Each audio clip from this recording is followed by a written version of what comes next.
Legenda Petani Immortal episode 21. Ini salah paham. Berhenti memukulku. Aku akan benar-benar kehilangan kendali jika kau terus memukulku. Aduh, Li Yunfei, jangan mendorongku. Aku, Lu Xiaoguang, bukan orang yang bisa dipermainkan. Kau akan menyesalinya. Lu Xiaoguang menjerit pilu, berjongkok di tanah dengan kepala di tangannya, bertingkah seperti pengecut. Ketika akhirnya ia mendongak, Li Yunfei telah pergi, dan dewi kesayangannya, Yang Yunu, juga tidak terlihat. Namun, ia tidak sedih. Sebaliknya, sedikit rasa puas diri dan kebencian terlintas di matanya. Ia melirik kembali ke SUV-nya, berharap temannya tidak akan mengecewakannya. Sementara itu, di kantor Yang Yunu tersenyum sambil memegang bunga-bunga itu. Berkata, "Sepupu, ini pertama kalinya kau memberiku mawar. Asal-usul bunga-bunga ini juga cukup menarik. Sebenarnya bunga-bunga ini dicuri. Jadi, kau menyukainya?" Tanya Li Yunfei dengan senyum puas. "Menyukai? Kalau kau suka, kenapa tidak menunjukkan apresiasimu?" Li Yunfei menunjuk pipinya dan mengedipkan mata pada sepupunya. Setelah mencapai tujuannya, Li Yunfei menikmati aroma yang terpancar dari sepupunya dan berjalan keluar dari kantornya dengan penuh kemenangan. Orang-orang di perusahaan perlindungan lingkungan Qingyu memandanginya dengan aneh, masing-masing ingin tertawa tetapi tidak berani. Li Yunfei benar-benar bingung. Tidak mengerti mengapa tatapan mereka berubah begitu drastis beberapa saat sebelumnya. Dia memutuskan untuk mengabaikan mereka dan pergi berbicara dengan Lu Xiaoguang tentang kehidupan, cita-cita, dan denda masa lalu. Di seberang jalan, dua pria, satu gemuk dan satu kurus, berlutut di depan sebuah SUV, berjemur di bawah sinar matahari. Suara marah Lu Xiaoguang sesekali terdengar dari jendela mobil. "Dasar kalian berdua idiot, rekaman sampah macam apa yang kalian buat? Kalian bahkan tidak lulus sekolah dasar? Kalian bahkan tidak tahu cara menggunakan kamera? Apa aku dipukuli tanpa alasan?" Monyet itu bergumam, "Semua ini tidak sia-sia. Setidaknya kita sudah memutuskan hubungan dengan Li Yunfei. Sekarang kita bisa meletakkan senjata dan melawannya secara terbuka. Dengan status dan latar belakang kakak Guang, bukankah akan mudah untuk menghancurkan orang desa ini?" Lu Xiaoguang meraung, "Dasar idiot keras kepala. Kau bahkan tidak bisa menggunakan kamera. Tapi kau tahu cara bermain catur? Apa yang kau lakukan dengan mengatur benteng, kuda, dan meriam? Apakah kau tahu cara mengaturnya? Apakah kau tahu apa artinya kuda bergerak membentuk huruf L dan gajah bergerak diagonal? Apakah kau tahu apa artinya sudut emas, tepi perak, dan perut rumput berbentuk persegi? Saudara Guang, sudut emas, tepi perak, dan perut rumput adalah bidak Go, kan?" Tanya monyet itu dengan ragu. "Sialan kau, bajingan kecil, berani-beraninya kau membantah? Kau tahu banyak, ya? Kalau kau tahu banyak, kenapa kau tidak tahu cara menggunakan kamera?" Lu Xiaoguang melompat keluar dari mobil, ingin menendang si monyet itu beberapa kali lagi.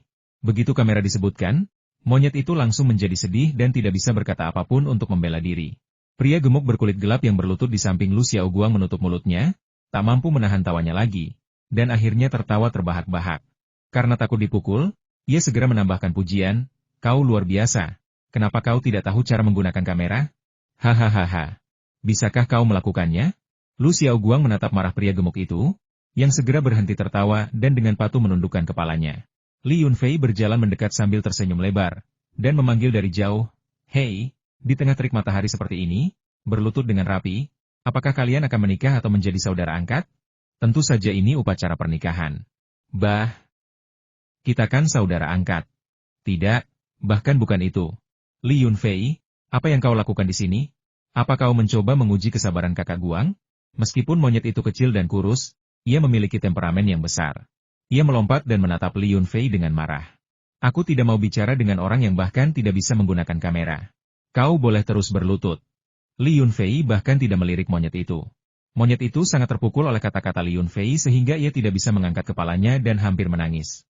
Apakah suatu kejahatan jika tidak tahu cara menggunakan kamera? Hanya lupa melepas penutup lensa. Apakah benar-benar perlu merasa begitu putus asa? "Li Yunfei, apa yang kau lakukan di sini?" Begitu Lu Xiaoguang melihat Li Yunfei, dia merasakan sakit di sekujur tubuhnya. Mungkin seluruh tubuhnya memang sudah sakit sejak awal, tetapi rasa sakitnya tidak begitu terasa barusan.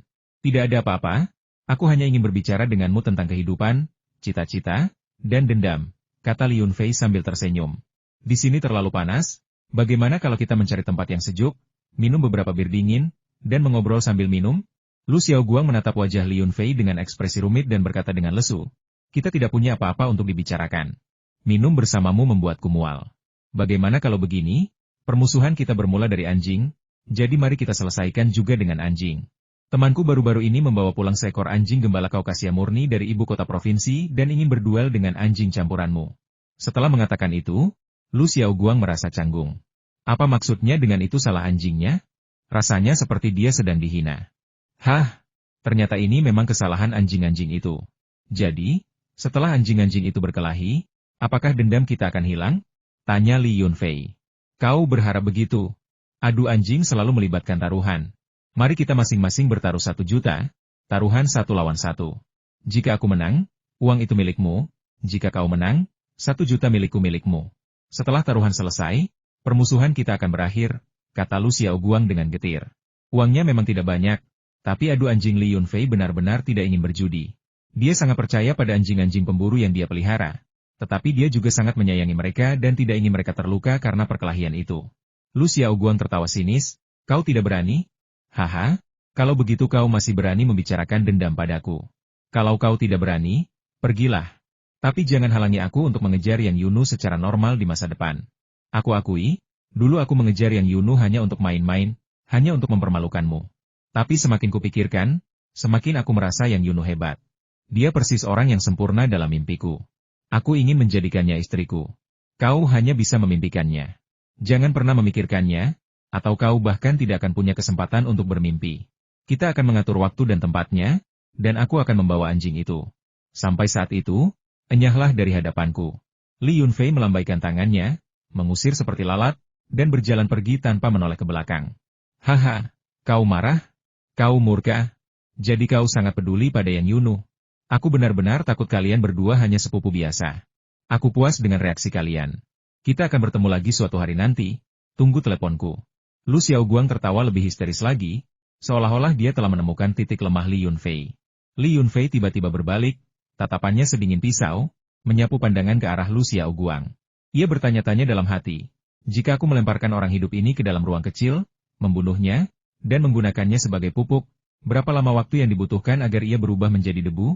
Akankah itu mencemari lingkungan di dalam ruang kecil? Ya, ini adalah masalah serius, dan hasil yang paling akurat hanya dapat diperoleh melalui praktik. Entah mengapa, Lu Xiaoguang sedikit gemetar dan menggigil ketika Li Yunfei menatapnya. Merasa seolah-olah dia baru saja kembali dari ambang kematian. Dia berpikir dalam hati bahwa ada sesuatu yang tidak beres, Li Yunfei pasti mengalami cedera kepala. Dia tidak bisa tinggal di sini lebih lama lagi. Jadi dia memanggil Monkey dan Fatih, dan mereka pergi dengan SUV mereka. Kembali di dalam mobil, Li Yunfei memperhatikan bekas lipstik merah muda di wajahnya melalui kaca spion. Dia terkejut, dia tidak menyangka sepupunya mulai memakai riasan, meninggalkan bekas cinta seperti itu di wajahnya. Pantas saja semua orang di perusahaan menatapnya dengan aneh. Li Yunfei tak tega menghapusnya, dan berencana melakukannya saat kembali ke desa. Saat melewati klinik medis Chunqiu, ia terkejut melihat begitu banyak pasien yang masih berlama-lama, mungkin ingin mengantre untuk salah satu dari 10 slot yang tersedia setiap hari. Beberapa bahkan mendirikan tenda kecil di ruang terbuka terdekat, hanya untuk mempermudah antrean. Saya dengar hotel kecil di kota itu belakangan ini penuh sesak dengan turis dari kota dan anggota keluarga pasien. Beberapa orang iri dengan bisnis hotel tersebut dan sudah mengubah rumah mereka sendiri menjadi hotel kecil. Dengan alasan itu untuk orang luar kota. Mereka tidak bisa hanya menonton orang lain mendirikan tenda di depan klinik, kan? Li Yunfei merasa bahwa penduduk desa sangat baik hati, dan dia tidak boleh ketinggalan. Dia berencana untuk segera membangun rumah-rumah bambu di sebelah pusat perikanan untuk dijadikan restoran dan hotel. Dia tidak membutuhkan banyak.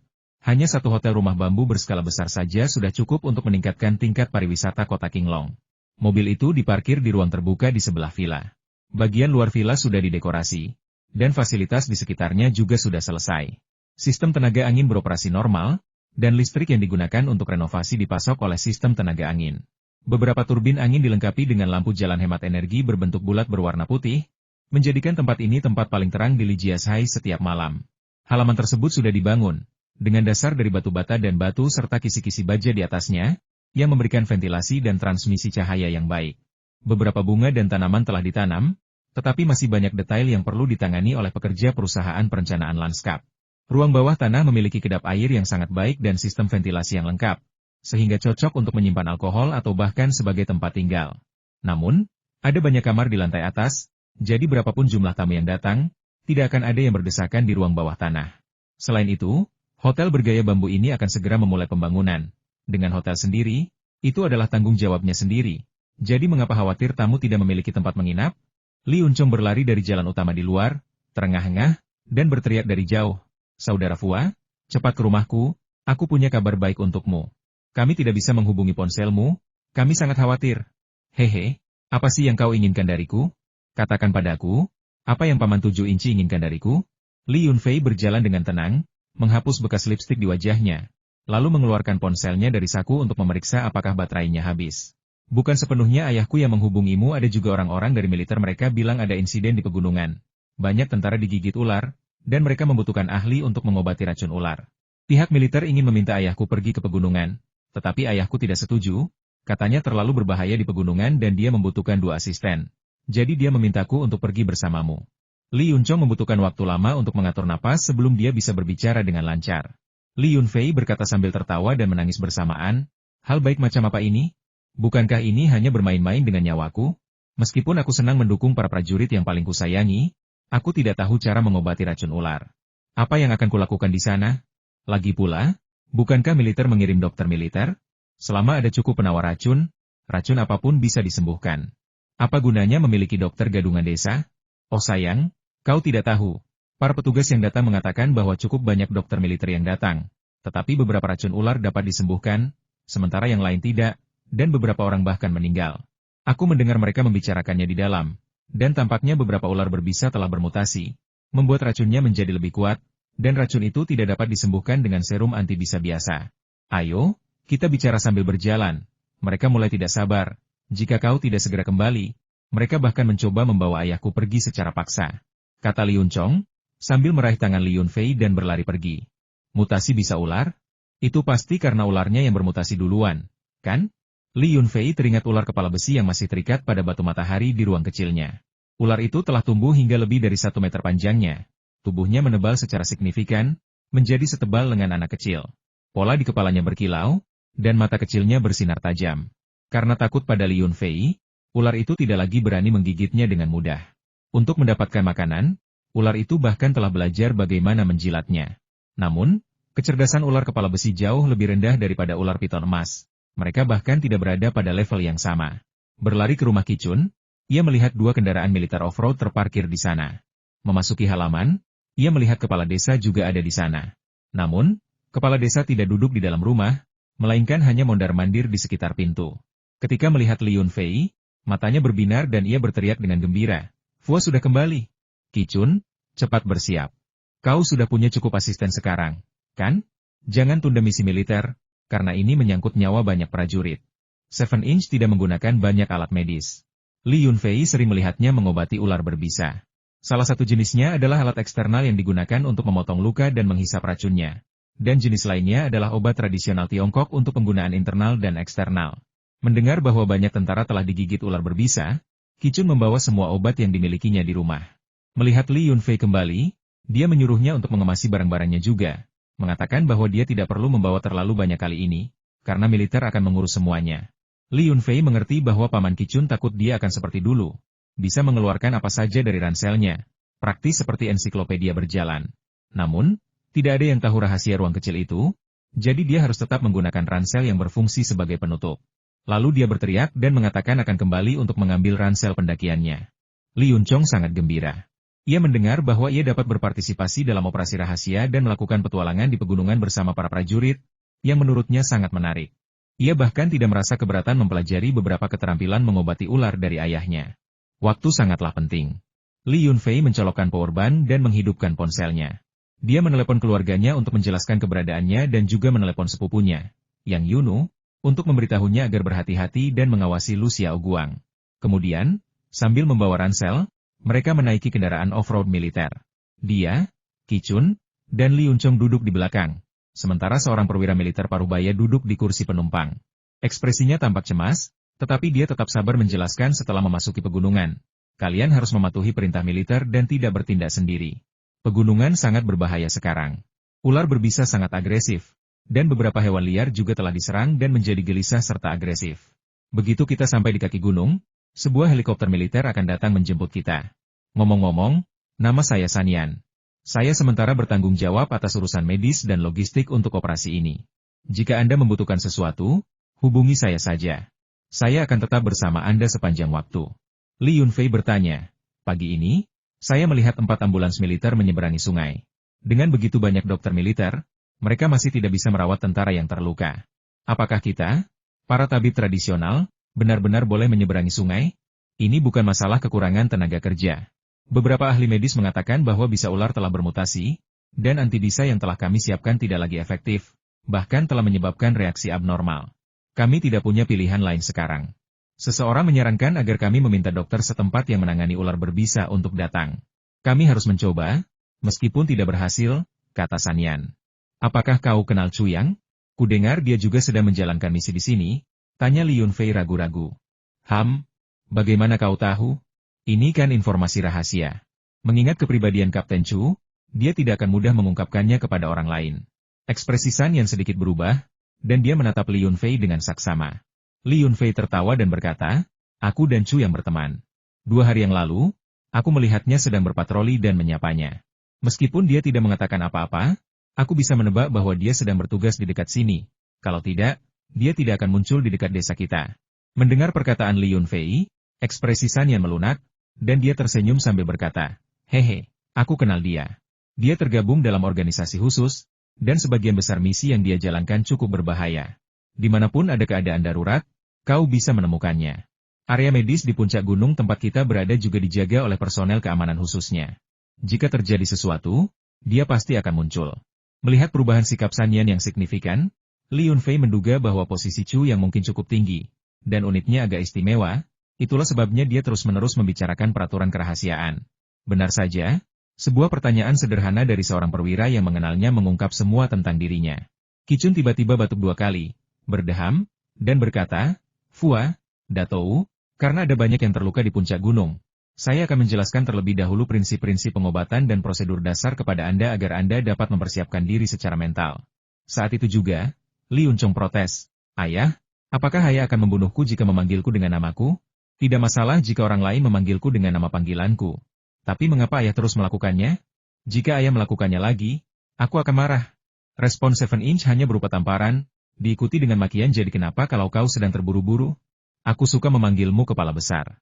Tidakkah kau pernah mendengar orang bilang kepala besar itu pintar? Kuharap kau sedikit lebih pintar.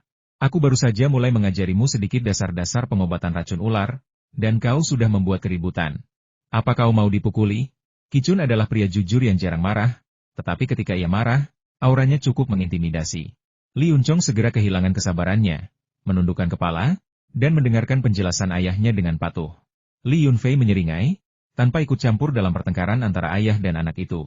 Dengarkan baik-baik, apa yang akan saya katakan telah diwariskan dari generasi ke generasi dan telah diverifikasi oleh kedokteran modern, membentuk rencana perawatan yang unik. Perhatikan baik-baik, karena begitu Anda mempelajarinya dengan baik, itu akan memengaruhi tingkat keberhasilan Anda dalam menyelamatkan nyawa di masa depan. Nyawa manusia dipertaruhkan, jadi Anda tidak boleh ceroboh. Qicun tidak merasa canggung dengan kehadiran petugas Sanyan. Dia hanya ingin membicarakan pengetahuan dasar. Rahasia sebenarnya adalah obat tradisional Tiongkok yang telah dia siapkan untuk mengobati ular berbisa, bukan pengetahuan dasar ini. Sebagian besar ular berbisa memiliki kepala berbentuk segitiga, leher yang relatif tipis, taring yang panjang, dan membuka mulut lebar-lebar saat menggigit. Kelenjar bisa ular berbisa terhubung ke taringnya, dan saat menggigit, bisa disuntikkan ke dalam tubuh manusia melalui taring tersebut. Terdapat 2 baris bekas gigitan di tempat gigitan, dengan 2 baris depan tampak lebih dalam dan lebih tebal dibandingkan yang lainnya. Jika karakteristik ini ada, maka kemungkinan besar ular tersebut berbisa. Mengetahui bahwa itu adalah ular berbisa saja tidak cukup, kita perlu mengidentifikasi jenis ular dari lukanya. Ini membutuhkan pengalaman. Jika kita tidak bisa mengetahuinya, kita perlu meminta orang yang terluka untuk menjelaskan seperti apa rupa ular itu, warnanya, dan coraknya. Jika kita bisa mendapatkan detail ini, kita sudah setengah jalan. Anda mungkin bertanya-tanya mengapa. Itu karena meskipun ada banyak ular berbisa, mereka dapat diklasifikasikan menjadi 4 jenis berdasarkan bisanya. Jenis pertama adalah racun yang beredar dalam darah, ditemukan pada ular berbisa bambu, dan ular 5 langkah. Racun ini menyebabkan pembengkakan cepat, pengerasan, dan pendarahan yang tidak terkendali di lokasi gigitan, rasa sakit yang hebat, dan kulit berubah menjadi ungu kehitaman. Nekrosis kulit dan pembengkakan kelenjar getah bening sering terjadi. Dalam 6-8 jam, racun dapat menyebar ke kepala, leher, anggota badan, dan punggung. Anjing yang terinfeksi gemetar, mengalami peningkatan suhu tubuh, detak jantung cepat, kesulitan bernapas, dan tidak mampu berdiri. Mereka juga mungkin mengalami pendarahan hidung, hematuria, dan kejang. Jika pengobatan yang efektif tidak diberikan dalam waktu 4 jam setelah gigitan, kematian akhirnya akan terjadi karena gagal jantung atau shock. Jenis kedua adalah neurotoksin, seperti yang dikeluarkan oleh ular seperti krait dan krait bergaris. Setelah gigitan, gejala lokal tidak begitu jelas, hanya sedikit pendarahan dan kemerahan ringan, pembengkakan, dan rasa panas. Namun, dalam beberapa jam setelah gigitan, gejala sistemik akut muncul. Pasien menjadi gelisah dan resah, mengerang kesakitan, gemetar di seluruh tubuh, berbusa di mulut, kesulitan menelan dan bernapas, dan akhirnya jatuh ke tanah, kejang di seluruh tubuh, dan meninggal karena kelumpuhan otot pernapasan. Jenis ketiga adalah racun campuran, seperti yang berasal dari kobra dan kobra raja. Luka lokal menjadi merah, bengkak, panas, dan nyeri, dan nekrosis dapat terjadi. Setelah racun diserap, gejala sistemik menjadi parah dan kompleks, termasuk gejala neurologi serta kerusakan yang disebabkan oleh racun hemotoksik. Pada akhirnya, anjing mati karena sesak napas atau gagal jantung. Jenis keempat adalah sitotoksin, yang ditemukan pada ular laut. Bisa ular laut terutama merusak otot sukarela, bukan sistem saraf. Gigitan ular laut tidak menimbulkan rasa sakit, dan bisanya memiliki masa laten. Mungkin tidak ada gejala yang jelas selama 30 menit atau bahkan 3 jam setelah gigitan, yang berbahaya dan dapat dengan mudah menyebabkan kelengahan. Faktanya, bisa ular laut diserap dengan sangat cepat oleh tubuh.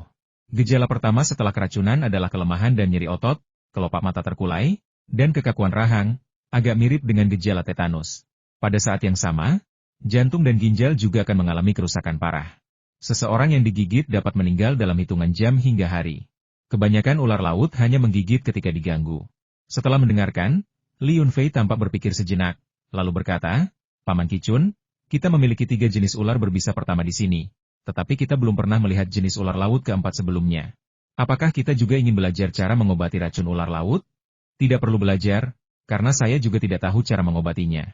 Leluhur kami telah tinggal di kota Qinglong selama beberapa generasi, dan kami hanya bisa mengobati ular berbisa biasa di darat. Sebenarnya, saya hanya punya 2 jenis pil di sini. Satu untuk mengobati racun darah dan yang lainnya untuk mengobati neurotoksin. Keduanya digunakan bersama untuk mengobati racun campuran. Adapun salep yang dioleskan pada luka, Anda bisa menggunakannya atau tidak. Jika Anda tidak memiliki salep ini, Anda bisa membilasnya dengan air." Li Yunchong berbaring malas di kursi belakang, hampir tertidur, dan bergumam, "Apa gunanya membicarakan semua ini? Mengapa tidak langsung saja beritahu kami formula rahasia pembuatan obat? Jika satu jenis tidak berhasil, beri saja kami jenis lain. Lagi pula itu tidak akan membunuh siapapun." Qicun menampar kepala putranya lagi, sambil berkata dengan marah, "Dasar bajingan! Apa yang kau bicarakan? Siapa bilang itu tidak akan membunuhmu? Saat digigit ular berbisa, 1 menit lebih awal atau lebih lambat akan membuat perbedaan besar. Bahkan dengan jenis ular berbisa yang sama, dosis obat perlu disesuaikan tergantung pada jumlah racun yang disuntikan, dan berat badan orang yang terluka juga memengaruhi dosisnya. Jika kau tidak memahami hal-hal ini, membunuh seseorang itu mudah. Kau memukul kepalaku lagi. Sekalipun aku pintar sejak awal, kau telah membuatku bodoh." Li Yunchong bergumam beberapa kata, dan ketika melihat tidak ada yang bersimpati padanya, dia segera menutup mulutnya. Melihat putranya sudah tenang, Qicun melanjutkan, "Saat pertama kali melihat orang yang terluka, Anda harus mengikatkan perban untuk mencegah racun menyebar ke seluruh tubuh. Jika digigit di punggung kaki, ikatlah di betis. Jika digigit di tangan, ikatlah di lengan bawah. Anda bisa menggunakan tali biasa atau perban. Namun, Anda harus memperhatikan waktu pengikatan perban. Anda harus melonggarkannya selama 2 hingga 3 menit setiap 20 menit. Jika tidak, sirkulasi darah akan berhenti dan anggota tubuh akan mati. Langkah selanjutnya adalah membersihkan luka, cukup bilas dengan air bersih atau larutan garam. Jika lokasi gigitan sudah tertutup, Anda perlu menggunakan pisau untuk membukanya dan menggunakan alat bekam atau pompa ASI untuk menyedot racun. Alat penyedot yang saya buat dimodifikasi berdasarkan bentuk alat bekam. Jika Anda terburu-buru dan tidak memiliki alat-alat ini, Anda hanya dapat menggunakan mulut Anda untuk menyedotnya. Sebelum menyedot, sebaiknya minum sedikit minyak rapeseet untuk mencegah racun masuk ke mulut Anda melalui luka di mulut. Setelah menyedot, bilas mulut Anda dengan air bersih. Kemudian, Qicun mengeluarkan 2 botol obat dan menjelaskan kepada kedua orang itu, berikan mereka obat yang berbeda tergantung pada jenis racun yang ada pada yang terluka. Saya akan mengajari kalian cara membedakan kedua obat tersebut dan poin-poin penting dalam pembuatannya. Jika yang terluka merasakan sakit yang tak tertahankan, kalian juga bisa mengoleskan salep buatan sendiri. Li Yunchong tiba-tiba tertawa dan berkata, "Ayah, hanya itu yang ayah punya. Kalau ayah mengajari kami semuanya, bagaimana ayah akan mencari nafkah? Kenapa ayah tidak menyimpan saja keahlian menangkap ular ayah untuk diri sendiri dan tidak mengajari kami?" Seperti yang Li Yunfei duga, Li Yunchong ditampar lagi. Untungnya, mobil sudah sampai di kaki gunung, jadi Qicun berhenti menghukum putranya. Daerah itu sudah berada di bawah jam malam militer. Begitu mereka keluar dari mobil, mereka dibawa ke sebuah helikopter yang telah diparkir di area terbuka. San Yan dan dua tentara bersenjata lengkap lainnya perlahan-lahan lepas landas bersamanya dan terbang menuju puncak gunung. Ini adalah kali pertama Li Yunfei naik pesawat terbang. Saat ia memperhatikan mobil dan rumah-rumah di bawahnya semakin mengecil, perasaan istimewa muncul di hatinya, seolah-olah ia telah kembali ke ruang kecil. Jiwanya dapat dengan bebas menjelajahi setiap sudut ruang kecil itu, dan perasaan kebebasan tanpa beban itu jauh melampaui apa yang bisa ia alami saat menaiki helikopter. Hahaha, akhirnya aku bisa terbang.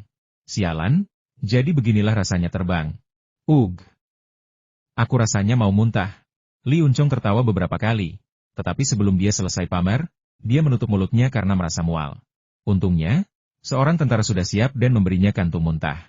Seven Inch sangat marah dengan perilaku buruk putranya, menoleh keluar jendela untuk melihat pemandangan. Ia telah hidup selama beberapa dekade dan ini adalah pertama kalinya ia naik pesawat. Kegembiraannya benar-benar hancur oleh perilaku buruk putranya. Li Yunfei menekan perasaan anehnya dan mengagumi pemandangan yang familiar namun asing di bawahnya. Dia memperhatikan bahwa helikopter itu sebenarnya telah terbang melewati bukit kecil pertama dan menuju ke bukit kecil di sebelah puncak Wangxian. Bukit kecil ini hampir setengah jalan menuju puncak Wangxian. Dia tidak menyangka militer telah menjelajahi daerah ini dan bahkan menempatkan para korban luka di sini. Benar saja, ketika helikopter mencapai sekitar puncak Wangxian, helikopter itu mulai melambat dan turun perlahan. Dengan penglihatan Li Yunfei, dia sudah bisa melihat area tenda di puncak gunung, dengan banyak tentara yang keluar masuk, pemandangan yang ramai. Sesampainya di sini, kuil Taois yang bobrok di puncak Wangxian dapat terlihat dengan jelas. Mengandalkan penglihatannya yang tajam, Li Yunfei ingin melihat-lihat lagi dari tempat yang tinggi, berharap menemukan beberapa pohon teh tua berdaun bulat, varietas teh kecil yang dikenal sebagai teh Wudao. Namun, sebaik apapun penglihatannya, dia tidak dapat melihat pohon teh pencerahan yang tersembunyi di hutan purba yang lebat. Dia telah memperbanyak pohon teh pencerahan di tempatnya menjadi puluhan stek. Dia telah memangkas pohon teh tua aslinya hingga hanya menyisakan beberapa cabang utama, dan dia tidak berani memetik daun-daun bulat untuk diolah, karena takut membunuh pohon teh utama. Dia tidak menyangka akan memasuki area puncak Wangxian selama perjalanannya ke pegunungan ini. Begitu berada di dalam, keinginannya untuk menemukan pohon teh pencerahan kembali menyala. Helikopter mendarat dengan mulus, dan setelah turun, rombongan dipimpin oleh San Yan menuju camp. Tepat saat mereka tiba di gerbang camp, sekelompok dokter militer berjas putih keluar, dan salah satu dokter muda, yang mengenakan kacamata berbingkai emas, bergumam sesuatu kepada dirinya sendiri. Jangan buang-buang uang pembayar pajak untuk bensin. Dukun macam apa yang kalian datangkan? Mereka bahkan tidak tahu metode penyelamatan standar kita. Mereka hanya menggunakan 3 trik sederhana itu, dan setelah itu, mereka meninggalkan orang yang terluka begitu saja. Ketiga orang ini sebaiknya menyerah dan kembali ke tempat asal mereka. Dokter senior yang bertugas menegur pria itu, lalu menyapa San Yan dan bertanya, "Hehe, San, kau telah bekerja keras. Apakah ini dokter lokal yang kau temukan untuk mengobati racun ular? 2 dokter yang kau temukan pagi ini tidak dapat diandalkan. Mereka hampir membunuh 2 tentara muda. Hanya berkat metode pengobatan barat dari tim medis kami mereka bisa diselamatkan." Dokter muda berkacamata itu menimpali, mereka pertama-tama akan mengikat ular itu, kemudian menghisap bisanya, dan akhirnya memberi orang itu pil obat tradisional Tiongkok buatan sendiri. Mereka bahkan tidak tahu jenis ular apa itu, namun mereka berani memberikan obat tersebut. Ketika ditanya mengapa mereka menggunakan obat itu, mereka tidak bisa memberikan alasan, hanya mengatakan bahwa obat mereka dapat menyembuhkan semua bisa ular. Lalu dia menatap Li Yunfei, Qicun, dan Li Yunchong, dan tertawa mengejek jika ketiga orang ini juga memiliki metode dan tingkat keahlian seperti ini, mereka seharusnya tidak datang ke sini untuk mempermalukan diri sendiri. Jika tidak, mereka mungkin akan membunuh seseorang dan menghadapi risiko hukum. Pria jujur itu kehilangan kata-kata dan tidak tahu bagaimana harus menanggapi. Dia sangat marah hingga wajahnya memerah, dan dia merasa dihina. Li Yunfei tidak berniat mentolerir hal ini, dan berkata dengan sinis, "Jika kau begitu cakap, lalu mengapa militer turun gunung untuk mencari orang dan merawat tentara yang terluka? Beberapa orang sendiri tidak kompeten, namun mereka tidak tahan melihat orang lain yang lebih cakap dari mereka. Ceka-ceka. Apakah kau takut jika kami menyembuhkan yang terluka, kau akan kehilangan muka? Beraninya kau bicara seperti itu? Siapa yang tidak kompeten? Siapa yang kau sebut brengsek?" Dokter muda berkacamata itu meraung marah, Wajahnya memerah saat dia menatap Li Yunfei, tampak siap berkelahi. Dokter yang lebih tua, tak tahan lagi, menegur, Xiao Yao, jika kau membuat masalah lagi, pulanglah sendiri. Mengundang ahli racun ular dari dekat sini adalah keputusan yang dibuat melalui pemungutan suara semua dokter. Kau tidak bisa memecat semua tabib tradisional yang luar biasa hanya karena satu atau dua orang dukun. Saat aku menjalani latihan militer, aku bertemu banyak tabib tradisional dan belajar banyak keterampilan luar biasa dari mereka. Meskipun aku tidak menyetujui dua dukun yang datang pagi ini, aku tetap sangat mengagumi mereka yang memiliki keterampilan sejati. Dokter muda berkacamata itu menatap Li Yunfei dan yang lainnya dengan marah, lalu dengan enggan menutup mulutnya. Pada saat itu, beberapa petugas medis membawa Tandu keluar dari tenda besar dan dengan cemas berteriak, nomor 26 mengalami gejala gagal jantung. Ia telah diberi stimulan jantung, tetapi tekanan darahnya terus menurun. Ia perlu diterbangkan ke kota untuk perawatan darurat. Seluruh camp langsung bertindak, dengan seseorang berkomunikasi dengan helikopter untuk mendaratkannya kembali dan membawa pasien ke rumah sakit kota untuk perawatan darurat. Ini adalah pusat darurat sementara, yang hanya menyediakan perawatan rutin untuk gigitan ular berbisa. Jika kondisinya memburuk, helikopter akan dibutuhkan untuk mengangkut orang tersebut ke rumah sakit yang layak untuk perawatan darurat, karena peralatan di sini tidak lengkap. San yang memperkenalkan petugas medis tim kepada Li Yunfei, menjelaskan bahwa nama keluarganya adalah Tao, seorang ahli bisa ular terkenal di Tiongkok, ia bisa dipanggil Dokter Tao atau Profesor Tao. Mereka hanya menggunakan praktisi pengobatan tradisional Tiongkok untuk kasus-kasus kompleks. Untuk gigitan ular biasa dan sederhana, mereka tidak akan mengizinkan orang luar untuk ikut campur. Jika memang tidak bisa disembuhkan, tidak apa-apa. Saat helikopter tersedia, semua tabib tradisional akan dikirim turun gunung. Adapun dokter yang tadi menimbulkan masalah, namanya Yao Tao. Dia berasal dari keluarga terpandang dan belum lama kembali dari studi di luar negeri. Dia tidak terlalu cakap, tetapi dia cukup pemarah. Li Yunfei sebaiknya tidak merendahkan diri ke levelnya. Li Yunfei tahu keterbatasannya sendiri. Dia tidak akan mudah dipermalukan oleh pengobatan barat sehingga dia tidak berdaya untuk melawan. Lagi pula, bahkan jika bisa ular bermutasi itu tidak bisa disembuhkan, bukankah dia masih memiliki obatnya sendiri? Setelah meletakkan barang bawaan mereka, mereka dituntun oleh seorang tentara ke sebuah tenda besar. Di dalam tenda terdapat dua orang yang terluka, satu dengan cedera di jarinya dan yang lainnya di betisnya. Profesor Tao dan timnya sedang memeriksa mereka. Yao Tao menatap Li Yunfei dengan jijik dan terus mencatat analisis Profesor Tao tentang gejala para pasien. Prajurit yang jarinya terluka itu mengerang kesakitan dari waktu ke waktu. Telapak tangannya di dekat jari itu menghitam sepenuhnya dengan bintik-bintik hitam seperti luka bakar. Jarinya bengkak seperti lobak kecil, dan sedikit darah segar serta cairan kekuningan seperti nanah kadang-kadang keluar dari luka tersebut. Prajurit yang terluka di betis itu hanya mengalami sedikit pembengkakan dan kemerahan di sekitar luka, bukan perubahan warna hitam yang mengkhawatirkan seperti yang mungkin diharapkan. Namun, kondisinya sangat sulit. Bahkan dengan tabung oksigen, ia sesekali mengambil beberapa napas cepat dan kadang-kadang muntah. Ketika Profesor Tao melihat Li Yunfei, Qi Chun, dan yang lainnya masuk, dia ragu sejenak sebelum berjalan mendekat dan menunjuk kedua orang yang terluka. Lalu bertanya, katakan padaku, hanya dari luka dan gejala pasien, dapatkah kalian mengatakan jenis ular apa yang menggigit mereka? Dan seberapa yakin kalian dapat menyembuhkan jenis ular berbisa ini? Qi Chun meliriknya, tetapi mengabaikan Profesor Tao dan berkata seolah-olah tidak ada orang lain di sana. Fua, Datou, izinkan saya menjelaskan beberapa contoh gigitan ular kepada Anda. Kita sudah membicarakannya di perjalanan ke sini. Ada 3 jenis bisa ular darat hemotoksikan, neurotoksikan, dan bisa campuran. Sebenarnya, leluhur kita membaginya menjadi bisa api, bisa angin, dan bisa angin api. 7 Inch menunjuk jari prajurit yang terluka dan berkata, lihat seluruh telapak tangannya. Warnanya hitam, lukanya bengkak, dan ada lepuhan. Darahnya terus mengalir. Ini racun api yang khas, yaitu racun yang beredar dalam darah. Meskipun bekas taring ular itu dipatahkan dengan pisau, Anda masih bisa melihat beberapa petunjuk. Kedua taring itu berjarak sekitar 2 cm, berbentuk seperti titik bulat, dan hampir menembus seluruh jarinya. Ciri yang paling penting adalah kelenjar getah bening di tubuhnya. Bukankah itu jelas bengkak? Benar, ini dilakukan oleh ular tingkat 5. Sebenarnya, Li Yunfei sudah menduga itu adalah racun api. Dia pernah melihat luka akibat gigitan ular 5 langkah sebelumnya, dan sudah lama mendengarkan Qi Chun berbicara. Mustahil baginya untuk benar-benar tidak tahu apa-apa. Namun, dia tidak bisa menebak jenis ular berbisa apa yang menggigitnya hanya dari satu luka tusukan. Li Yunchong tidak setuju dengan penilaian ayahnya dan bertanya dengan ragu. Gigitan ular bambu juga merupakan jenis racun api, dan gejalanya seharusnya mirip dengan ini. Mengapa ayah tidak mengatakan itu adalah gigitan ular bambu? Namun, Qi Chun tidak marah. Sebaliknya, dia dengan sabar menjelaskan, bagus kau memikirkan ini. Alasan aku mengajarimu cara menangkap ular adalah agar kau memahami kebiasaan ular berbisa. Jarak antara gigi ular bambu hanya setengah sentimeter hingga 1 sentimeter, dan paling banyak tidak lebih dari 1,5 sentimeter. Selain itu, bekas gigitan ular bambu relatif halus. Lihatlah lukanya, seberapa panjang dan seberapa tebal jarak antara kedua bekas gigitan itu, dan mengingat dosis bisa ular bambu relatif kecil, itu tidak akan menyebabkan pembengkakan kelenjar getah bening. Kicun menunjuk jari pria itu dan berkata, mengingat bisa ular 5 langkah, dengan kedua taring menyuntikkan racun secara bersamaan, jari pria ini seharusnya sudah mengalami luka borok. Fakta bahwa jari itu masih utuh berarti racunnya telah dihisap tepat waktu, dan dia pasti juga telah meminum obat ular siap pakai untuk menghilangkan sebagian racunnya. Tepuk tangan. Profesor tahu sama sekali tidak marah. Sebaliknya, ia memimpin tepuk tangan dan berkata sambil tersenyum lebar, brilian. Ini adalah seorang ahli pengobatan tradisional sejati.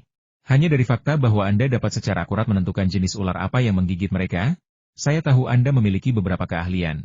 Anda jelas tidak dapat dibandingkan dengan para dukun palsu yang menipu dunia. Terlebih lagi, Anda mampu menentukan bahwa dia telah meminum racun.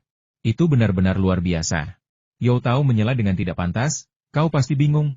Setelah berbaring di sini begitu lama, kau bisa menebak bahwa kami tidak mungkin membiarkan orang yang terluka itu tanpa perawatan. Kami tidak hanya memberi mereka obat gigitan ular, tetapi juga serum anti-bisa. Li Yunfei menatap Yao Tao dengan tajam dan berkata dingin. Tidak ada yang akan mengira kau bisu jika kau tidak berbicara. Lalu apa masalahnya jika kau diberi penawar racun? Itu sama sekali tidak berhasil, bukan? Bahkan aku, sebagai seorang murid, dapat melihat bahwa gejala-gejala ini tidak berbeda dengan gejala orang yang terluka yang belum menerima perawatan apapun. Dan kau masih berani menyombongkan diri? Apakah kau mengerti artinya? Artinya obat gigitan ular berhasil, tetapi penawar racunnya tidak berpengaruh. Mata Profesor Tao berbinar, dan dia bertepuk tangan, seraya berseru, bagus sekali. Itu memang benar. Kamu memang hebat, anak muda. Kamu tepat sasaran dan mengungkapkan kesulitan kita. Kita sudah menangkap sampel berbagai ular berbisa dan mengirimkannya ke Institut Penelitian Bisa Ular, dan kita sedang bekerja keras untuk memproduksi serum anti-bisa generasi baru. Namun, karena keterbatasan waktu, banyak korban luka kita yang tidak akan selamat, dan kita sangat membutuhkan bantuan para ahli seperti kamu dari masyarakat. Aku tidak melihat sikap meminta-minta apapun darimu, kata Li Yunfei terus terang. Terus terangnya, kami tidak berutang apapun padamu, jadi mengapa kau bersikap kurang ajar begitu masuk? Berhasil atau tidaknya kami sepenuhnya bergantung pada militer, bukan padamu, dan kami tidak membutuhkan penilaian atau persetujuanmu. Kata-kata Li Yunfei langsung membuat Profesor Tao tersipu. Sementara Yao Tao semakin tercengang, tidak pernah menyangka dia akan begitu tajam, tidak menghiraukan harga diri dan berani menyinggung Profesor Tao. Li Yunfei tidak bergantung pada mereka untuk makanan, dan dia juga bukan bawahan mereka. Jadi mengapa dia tidak berani melawan ketika dia diintimidasi? Selain itu, dia sendiri tidak menyadari bahwa sejak dia memperoleh ruang kecil misterius itu, kepribadiannya telah berubah drastis, dan dia menjadi jauh lebih percaya diri. Profesor Tao sedikit malu, tetapi tetap berkata dengan keanggunannya yang biasa. Hehe, anak muda itu benar, kami terlalu lancang. Izinkan saya memperkenalkan diri secara resmi. Nama saya Tao Shunping, seorang profesor di Institut Bisa Ular Tiongkok. Saya memiliki gelar wakil direktur, tetapi saya tidak memiliki banyak kemampuan manajemen.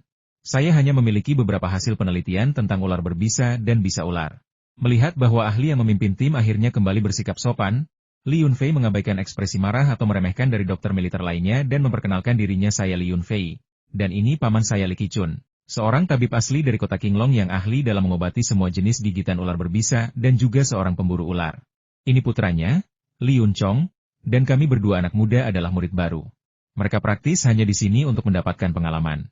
Jangan menguji diri sendiri secara tidak perlu, agar Anda tidak terpancing untuk menggunakan air mata air spasial.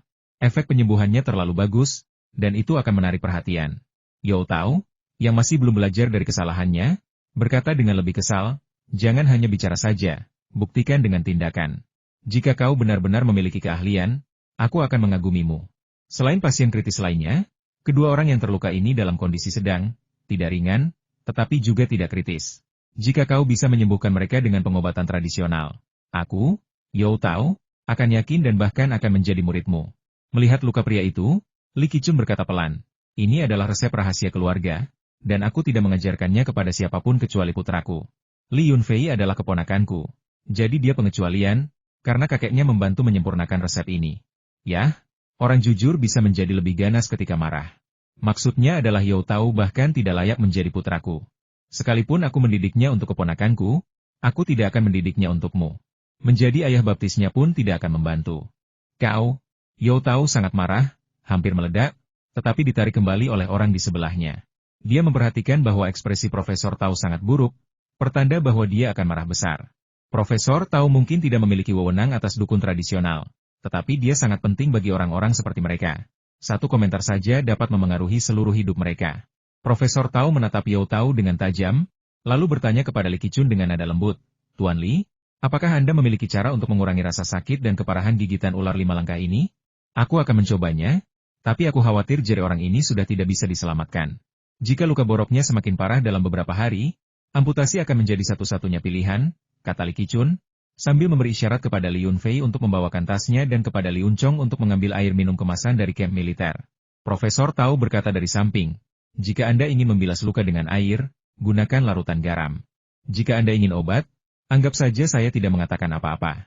Li Qichun menjelaskan, terlalu banyak racun yang tersisa di jari-jarinya.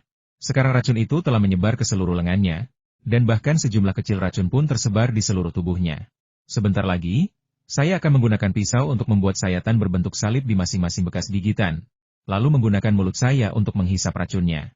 Setelah itu, saya akan membilas luka dengan air untuk mencegahnya sembuh. Kemudian saya akan memberinya pil khusus untuk membantunya mendetoksifikasi racun. Profesor Tao langsung merasa hormat ketika mendengar bahwa ia ingin menyedot obat-obatan itu dengan mulutnya. Kemudian ia berkata, sebenarnya, Anda tidak perlu mempertaruhkan nyawa Anda. Kami memiliki peralatan profesional. Meskipun posisi di jarinya tidak ideal, alat ini masih dapat menyedot obat-obatan tersebut. Selain itu, kami sudah beberapa kali menyedot obat-obatan itu untuknya. Jika Anda ingin mencegah lukanya sembuh selama proses detoksifikasi, Anda dapat merendam jarinya dalam air. Li Qichun menghela napas dan berkata, sebenarnya, aku juga tidak ingin menghisapnya. Itu bukan hanya berbahaya, tetapi juga kotor. Tapi, aku tidak ingin melihat orang yang masih hidup mati di depanku karena ular berbisa. Aku pernah melihat alat penghisap bisa ular di rumah sakit, tetapi itu tidak ada apa-apanya dibandingkan dengan mulut. Aku tidak bisa mengatakan dengan pasti apa perbedaannya, tetapi mulut dapat menghisap bisa yang tidak bisa dilakukan oleh mesin. Saat itu, Li Yunfei sudah mengambil ranselnya. Ia pertama-tama mengeluarkan sebotol minyak rapeseet, berkumur, lalu mengerutkan kening dan menelannya. Ia mengeluarkan pisau kecil dan tajam dari kotak peralatannya, memberi peringatan kepada korban yang setengah tertidur, dan menyuruh Li Yunfei untuk menahan lengan korban agar tetap diam. Dengan cepat dan tepat, ia membuat sayatan berbentuk salib yang dalam pada masing-masing dari dua bekas taring tersebut, menyebabkan korban menjerit kesakitan. Luka itu masih mengeluarkan nanah kuning yang banyak dan sedikit darah. Setelah memencet dan membilasnya dengan larutan garam, Li Qichun memegang jari-jari pria yang terluka itu di mulutnya sementara tangannya mulai menariknya ke bawah dari bahu pria itu, tangan kiri ke bawah, tangan kanan membentuk lingkaran. Pria yang terluka itu menjerit kesakitan. Namun, pria yang terluka itu tahu bahwa ini adalah pengobatan, dan dia tidak akan menjerit kecuali rasa sakitnya terlalu parah. Jadi, meskipun dia menjerit mengerikan, dia tidak mengumpat atau meronta. Hanya dengan beberapa gerakan, ia menghisap seteguk besar darah campuran. Cairan kuning itu berangsur-angsur berkurang, sementara darah segar bertambah. Li Qichun mengambil air yang diberikan putranya, membilas mulutnya, lalu merendam jari pria yang terluka itu dalam larutan garam. Kemudian, 5 pil diambil dari botol porselen merah dan dituangkan untuk diminum oleh orang yang terluka. Baiklah, mari kita amati reaksinya lagi dalam 2 jam, kata Li Qichun dengan percaya diri. Selanjutnya, kita akan menangani yang mengalami cedera kaki. Fua, Datou, bisakah kalian mengidentifikasi jenis ular berbisa apa yang menggigitnya? Keduanya menggelengkan kepala, tetapi Li Yunfei cerdas dan tahu jenis racun apa itu. Dia berkata, lukanya tidak terlalu merah atau bengkak, dan dia kesulitan bernapas bahkan dengan oksigen. Dia mungkin diracuni oleh neurotoksin dalam bisa ular, juga dikenal sebagai bisa angin. Yang paling umum adalah kerait emas dan kerait perak. Hanya ada 2 jenis ular di sekitar sini yang memiliki neurotoksin. Perawatannya serupa, jadi tidak perlu membedakannya. Li Qichun terkekeh. Hehe, kau memang pintar, makanya kukatakan kau cerdas, bahkan Datou pun tak bisa membantah itu. Jika kita menggunakan metode tradisional, sebenarnya tidak perlu dibedakan, entah itu ular emas atau ular perak, cukup beri dia 3 atau 5 pil dari botol biru. Tapi untuk rumah sakit biasa, menyuntikkan serum antibisa yang paling sesuai sangat diperlukan untuk menyelamatkan nyawa orang yang terluka. Jika orang yang terluka tidak sadar, tidak dapat berbicara, atau belum melihat dengan jelas seperti apa ular itu, maka dokter perlu mengandalkan pengalamannya untuk membuat penilaian. Lihat, hanya ada sedikit kemerahan dan pembengkakan di sekitar lukanya, tetapi area di dekat taringnya berwarna ungu kehitaman. Selain kesulitan bernapas dan merasa mual, Anda juga perlu memperhatikan bahwa dia pingsan dan tidak sepenuhnya sadar. Jika itu gigitan ular krait, racunnya akan lebih lemah, dan dia tidak akan mengalami reaksi separah ini, apalagi sampai terancam kematian setelah perawatan. Jadi, dia digigit ular krait perak. Di bidang bisa ular, Lee Ki-chun adalah seorang ahli. Dia luar biasa pendiam sekaligus banyak bicara, dan dia dapat secara akurat menyimpulkan jenis ular berbisa apa yang telah menggigitnya hanya dari luka terkecil sekalipun. Tepuk tangan. Profesor Tao Shunping bertepuk tangan lagi, sambil berkata dengan gembira, "Benar, benar, itu gigitan ular krait bergaris. Saya belum tiba. Jika dokter militer kita mengidentifikasinya sebagai gigitan ular krait bergaris lebih awal, dia tidak akan diberi serum anti-neurotoksin biasa, yang menunda waktu pengobatan yang berharga. Para dokter militer biasa lainnya tampak sangat tidak nyaman. Ini merupakan penghinaan besar bagi mereka. Sebagai lulusan sekolah kedokteran profesional dan dokter militer dengan pangkat resmi, dikalahkan oleh seorang dokter tradisional. Siapapun bisa berbicara dengan baik. Dokter Lee, bagaimana seharusnya kita menangani pria yang terluka ini? Haruskah kita menghisap bisa ular dengan mulut kita sebelum memberinya obat? Apakah nyawanya dalam bahaya? Lagi pula, dia sudah koma." Salah satu dokter militer maju dan bertanya. Lee Ki-chun tidak tahu bagaimana harus membantah atau berdebat, tetapi dia tetap tenang dan mengabaikan provokasi pria itu. Lalu berkata kepada Li Yunfei, "Keluarkan pil dari botol porselen biru dan berikan 5 butir. Kemudian sayat lukanya dan gunakan alat penghisap racun ular untuk menyedot racunnya. Dia sudah diracuni sekitar 2 hari, jadi agak terlambat, tetapi seharusnya ada efeknya. Setelah itu, balut lukanya dan periksa hasilnya dalam 2 jam. Setelah memberinya obat dan menghisap racunnya, Li Yunfei merasa bahwa jika dia mengetahui formula pil itu, dia pasti sudah menjadi murid yang sepenuhnya memenuhi syarat. Tentu saja, ini hanyalah sebuah pikiran dalam benaknya. Masih banyak hal lain yang harus dipelajari. Para prajurit ini memiliki tinggi dan berat badan yang hampir sama, sehingga dosis obat mereka tetap konsisten. Jika mereka semua diracuni pada waktu yang bersamaan, mereka mungkin akan menemukan batu matahari dan diserang oleh sekelompok ular berbisa. Digigit sekali saja sudah beruntung. Jika mereka digigit oleh ular berbisa yang berbeda, mereka mungkin tidak akan selamat dan akan mati. Dokter itu merasa dipermalukan, menggerutu dengan marah. HMPH, sandiwara macam apa ini? Apa bedanya memberikan obat dulu baru detoksifikasi? Atau detoksifikasi dulu baru memberikan obat? Apakah Anda hanya pamer kemampuan medis dengan membantah saya? Jika tidak berhasil dalam 2 jam, orang-orang akan menertawakan Anda." Yo Tao menimpali. "Haha, mereka tidak takut ditertawakan. Lagi pula mereka tidak terkenal di bidang kedokteran. Jika diberitakan, justru akan membuat mereka terkenal. Mereka akan sangat gembira." Lee Ki-chun terlalu malas untuk berdebat, dan dia tidak membiarkan Li Yunfei berdebat dengan mereka lagi. Setelah mengemasi barang-barangnya, dia berbalik dan pergi bersama kedua muridnya. "Bukankah kau menyuruh kami untuk mencoba mengobati kedua orang yang terluka itu terlebih dahulu? Kami akan mencoba. Aku terlalu malas untuk mengatakan apapun lagi. Hei, lihatlah orang-orang desa ini, mereka sama sekali tidak sopan. Mereka pergi begitu saja tanpa mengucapkan selamat tinggal. Padahal Profesor Tao sudah menghabiskan banyak waktu untuk berbicara dengan mereka." Sebelum dokter yang melontarkan komentar sarkastik itu selesai berbicara, Profesor Tao dengan dingin menyela. "Cukup. Jika kalian mengerahkan separuh energi kalian untuk penelitian medis, kalian tidak akan sebodoh ini sampai tidak bisa mengidentifikasi jenis ular berbisa apa yang menggigit pasien. Kalian semua boleh pergi sekarang. Saya akan tetap di bangsal ini dan mengamati kondisi pasien sendiri." Dengan itu, Profesor Tao mengusir mereka. Dia sangat marah. Dia akhirnya bertemu dengan seorang ahli pengobatan tradisional sejati dan ingin bertukar keterampilan medis tentang pengobatan gigitan ular berbisa. Tetapi dia telah dirugikan oleh rekan-rekan timnya yang tidak kompeten ini. Sang ahli sama sekali tidak mau repot-repot membantunya. Orang-orang ini, yang ditegur oleh Profesor Tao, tidak berani mengucapkan sepatah kata pun dan pergi dengan diam-diam. Di rumah sakit, pengobatan gigitan ular hanya melibatkan menanyakan jenis ular apa yang menggigit mereka, lalu memberikan antibisa yang sesuai. Tidak seperti sekarang, di mana mereka bahkan tidak bisa mengetahui jenis ular apa itu, dan bahkan jika mereka memberikan antibisa yang tepat, itu tidak akan membantu. Bagaimana mereka seharusnya mengobati diri mereka sendiri? Mereka benar-benar tidak berdaya. Saat meninggalkan tenda bangsal, para dokter militer berpikir getir, jika tidak berhasil dalam 2 jam, kita akan semakin mempermalukan para dokter gadungan ini. Jangan merasa tak terkalahkan hanya karena bisa mengidentifikasi jenis ular berbisa yang menggigitmu. Di dalam tenda yang disiapkan oleh militer untuk mereka, Ki-chun menjelaskan seluk-beluk pengobatan kepada Li Yunfei dan Li Yunchong berdasarkan contoh dari 2 orang yang terluka, dan menjelaskan kembali seluruh proses diagnosis dan pengobatan untuk memperdalam pemahaman mereka. Li Yunfei memiliki daya ingat yang luar biasa. Dia dapat menghafal hampir semua hal setelah Ki Chun menjelaskannya sekali. Dan dia bahkan dapat menerapkan apa yang telah dipelajarinya ke situasi lain. Dia juga memiliki pemahaman yang sangat baik tentang dosis obat. Hanya ada beberapa alat yang umum digunakan, yang telah saya jelaskan secara singkat, dan bahkan Liun Chong pun tahu cara menggunakannya.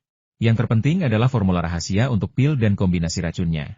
Namun, sekarang bukanlah waktu yang tepat untuk menyampaikan pengetahuan. Ada risiko seseorang menguping poin-poin penting kita. Selain itu, 2 jam akan berlalu begitu cepat, dan kita bisa keluar dan memeriksa hasilnya. Saat keluar dari tenda, Ki Chun tanpa diduga melihat 2 wajah yang familiar. Keduanya adalah tabib ular terkenal di daerah itu, yang satu bermarga Ji dan yang lainnya bermarga Fang. Kedua tabib ular itu jelas terkejut dan agak malu melihat Ki Chun juga tiba. Hei, bukankah ini Dr. Lee? Apa yang Anda lakukan di sini? Bahkan dokter militer pun tidak bisa menyembuhkan racun ular. Bagaimana mungkin kami bisa? Aneh sekali. Racun ular yang bisa saya obati dengan mudah di rumah tidak bisa disembuhkan di sini. Dr. Ji, dokter spesialis ular, menyapanya sambil mengeluh, kumisnya yang tipis hampir hilang sepenuhnya. 7 Inch berbisik kepada Li Yunfei. Pria bermarga Ji ini adalah penipu.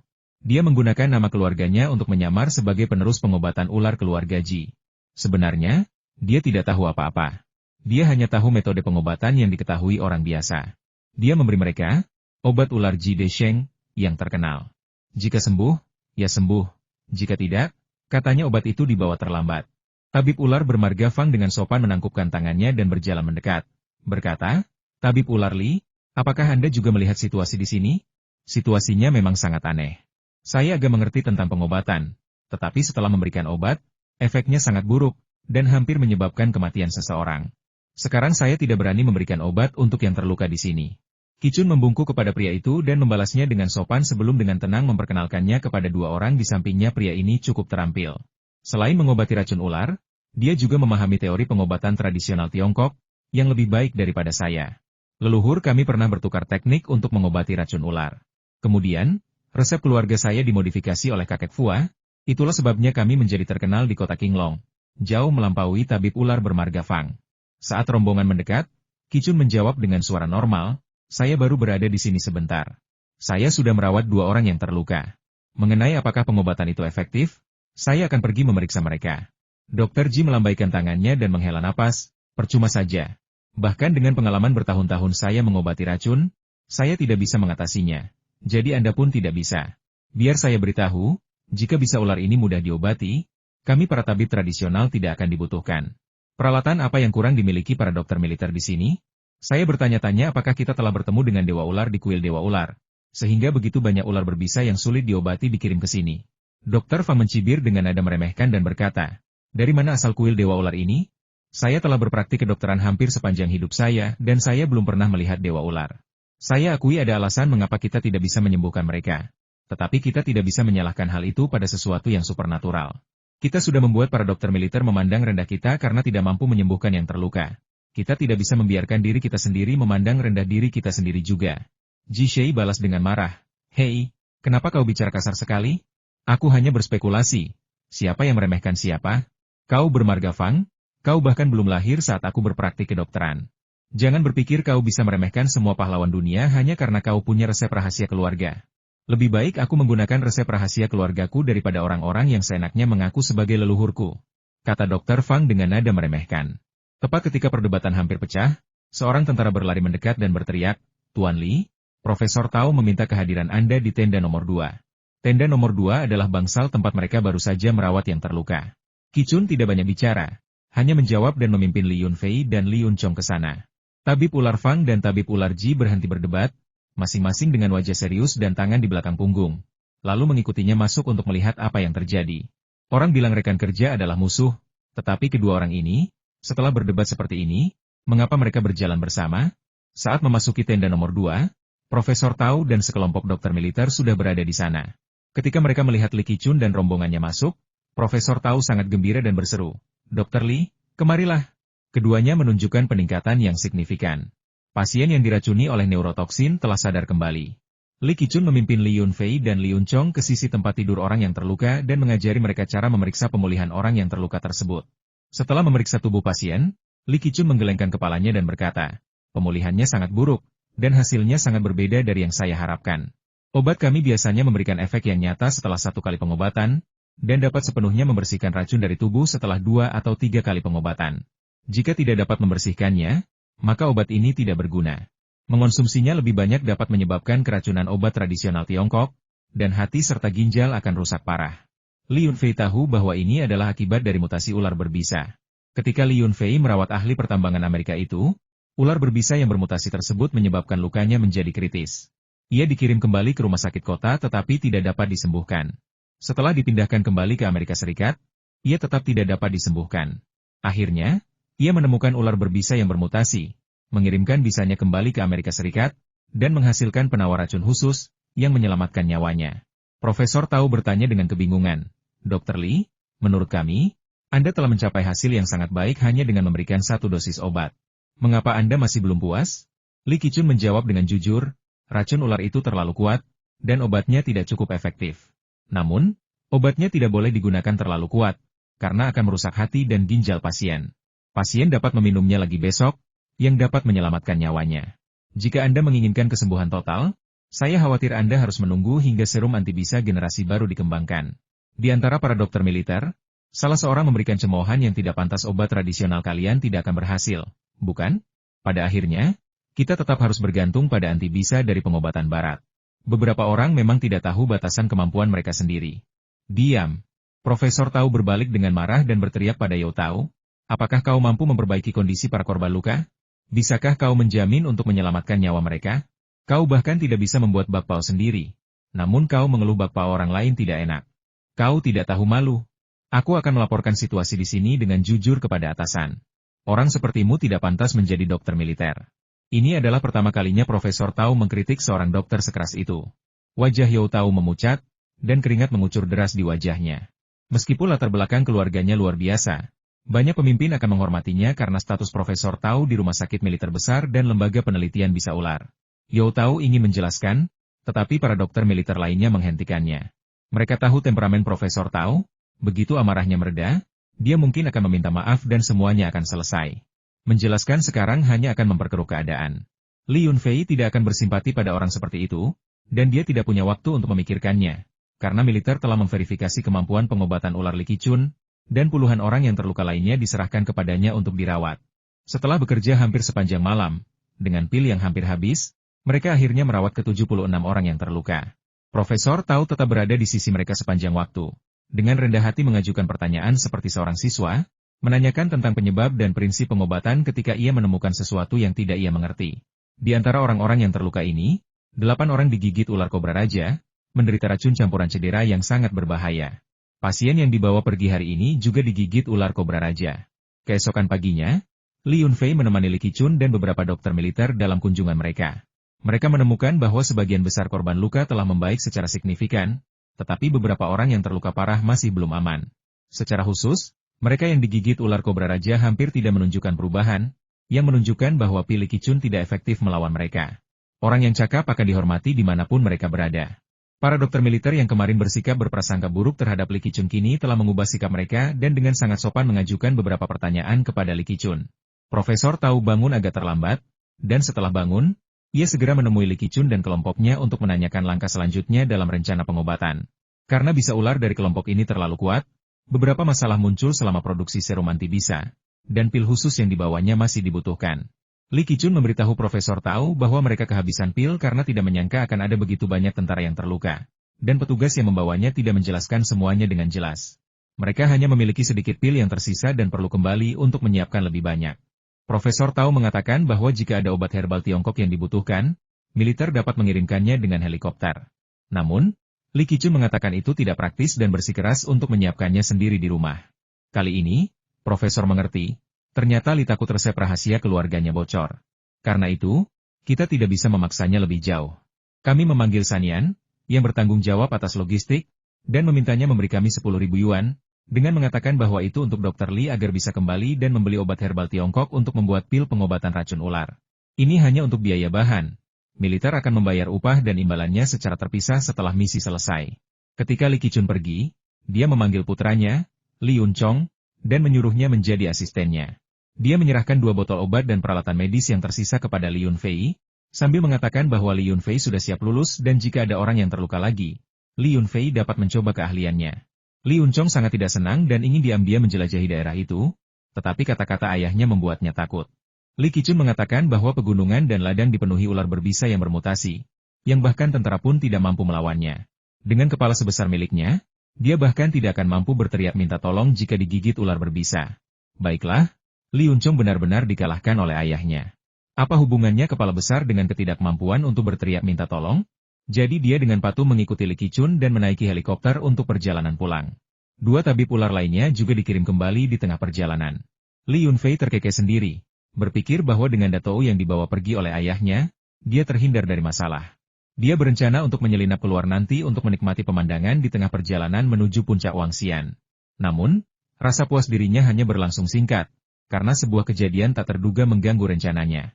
Seorang prajurit bergegas masuk ke tendanya dengan cemas, berteriak, "Tuan Li, tim eksplorasi telah diserang oleh sejumlah besar ular berbisa lagi. Antivenomnya tidak terlalu efektif, dan 2 orang telah meninggal di tempat. Mohon segera datang ke lokasi kejadian dan obati para ahli dan rekan-rekan kami dengan metode tradisional. Begitu Anda memasuki kamp militer, meskipun Anda direkrut sementara, Anda sudah dianggap setengah tentara. Dalam keadaan darurat, Anda harus mematuhi perintah militer. Jika Anda tidak mematuhi perintah, kemungkinan besar Anda akan ditembak oleh militer atau mengalami nasib buruk. Ayo pergi, seseorang akan memimpin jalan." Li Yunfei bangkit, menyampirkan ranselnya di bahu, dan berangkat. Awalnya ia khawatir tidak punya alasan untuk keluar, tetapi sekarang itu bagus.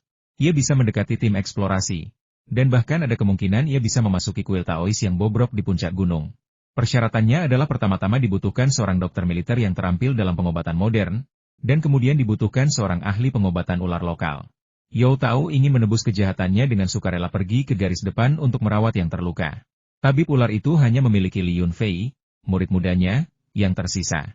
Selain tidak mengetahui formula rahasia pil tersebut, ia telah mempelajari sekitar 70 hingga 80% metode pengobatan Li Yunfei.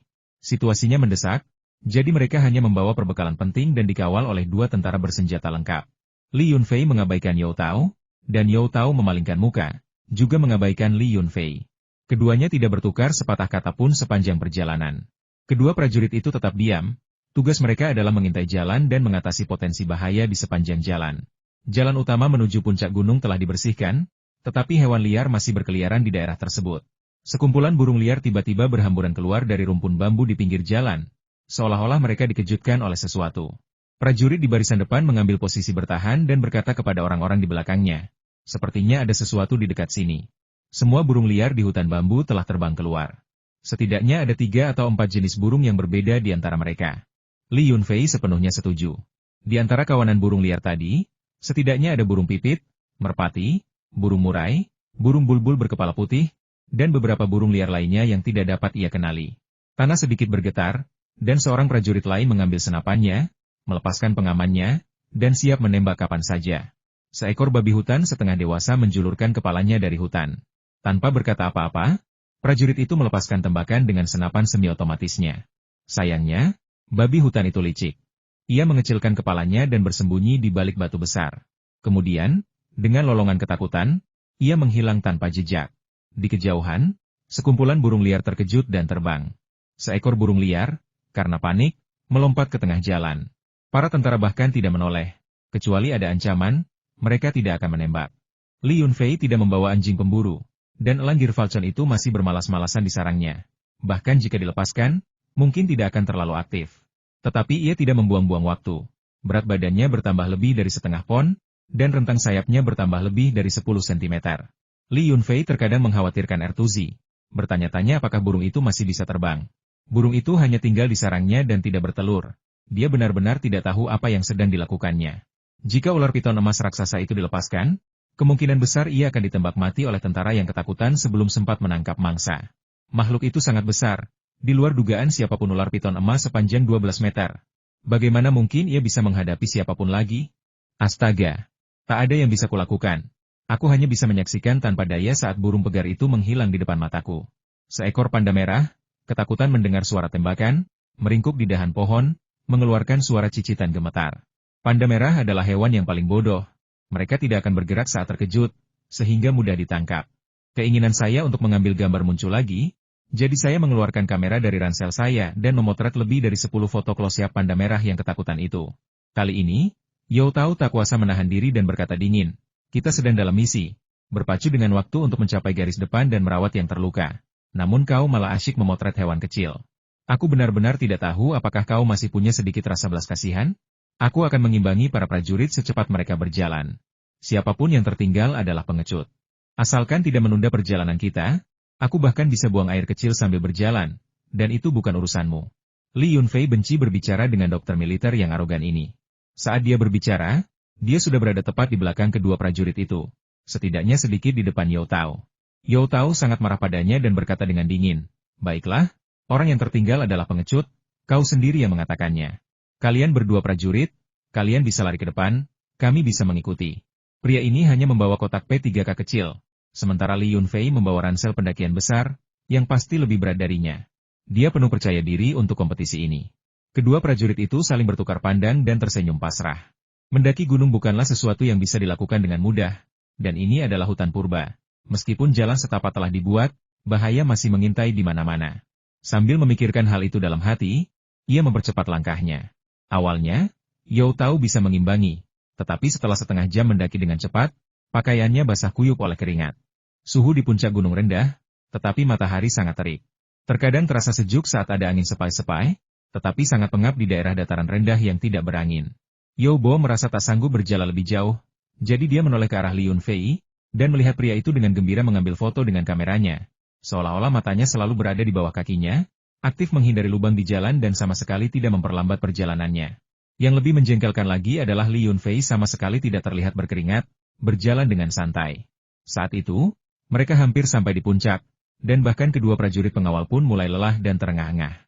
Li Yunfei merasa dia tidak bisa bertindak terlalu aneh, jadi dia berjalan sedikit lebih jauh sebelum mulai mengatur napas.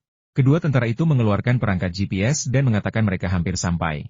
Sedikit lebih lama lagi dan mereka akan melihat perkemahan tim penjelajah. Yo Tao sudah merangkak dengan keempat anggota tubuhnya, terlalu lelah bahkan untuk bergerak. Seandainya bukan karena keras kepalanya, dia pasti akan bersikeras untuk beristirahat sejenak. Ini adalah daerah dataran tinggi yang berbatasan dengan Qinghai dan Tibet, tanah tak bertuan di antara ketiga provinsi tersebut. Medannya keras dan berbahaya, dan selain beberapa pertapa religius, tidak ada yang berani tinggal di sini. Prajurit yang memimpin rombongan itu tiba-tiba berhenti dan mengarahkan senjatanya lurus ke depan. Di tengah jalan tergeletak seekor kucing macan tutul, yang tidak menunjukkan luka yang terlihat tetapi terus-menerus menggeliat, jelas belum mati. Kucing macan tutul, juga dikenal sebagai kucing macan tutul atau harimau macan tutul, adalah karnivora kecil, sedikit lebih besar dari kucing domestik. Panjang tubuhnya 36 hingga 66 cm, panjang ekornya 20 hingga 37 cm, dan beratnya 1,5 hingga 8 kg. Panjang ekornya lebih dari setengah panjang tubuhnya. Kepalanya bulat, dengan 4 garis coklat gelap yang membentang dari kepala hingga bahu. Terdapat garis putih yang membentang ke atas dari sudut dalam setiap mata hingga ke belakang dahi. Bagian belakang telinga berwarna hitam dengan bercak putih yang jelas. Seluruh bagian belakang tubuh ditutupi bintik-bintik hitam yang tidak beraturan, dan bulunya berwarna kuning kecoklatan atau kuning kecoklatan muda. Dada, perut, dan sisi dalam tungkai berwarna putih. Ekornya memiliki bintik-bintik coklat atau setengah lingkaran di bagian belakang, dan ujungnya berwarna hitam atau abu-abu gelap. Kucing macan tutul yang tergeletak di jalan itu cukup besar. Beratnya sekitar 5 kg. Hewan itu sudah dewasa, dengan bulu berwarna coklat kekuningan dan bintik-bintik hitam kecil. Fakta bahwa lukanya tidak terlihat jelas itulah yang membuatnya sangat mengkhawatirkan. Bagaimana bisa pria kecil yang lincah seperti itu sampai di sini?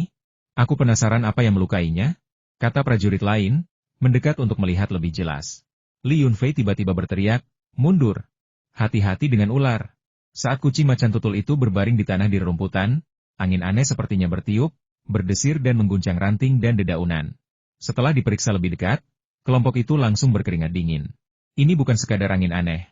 Ini sebenarnya adalah ular kobra raja, berwarna hitam dengan garis-garis putih, yang sekilas tampak seperti ular raksasa bercincin perak.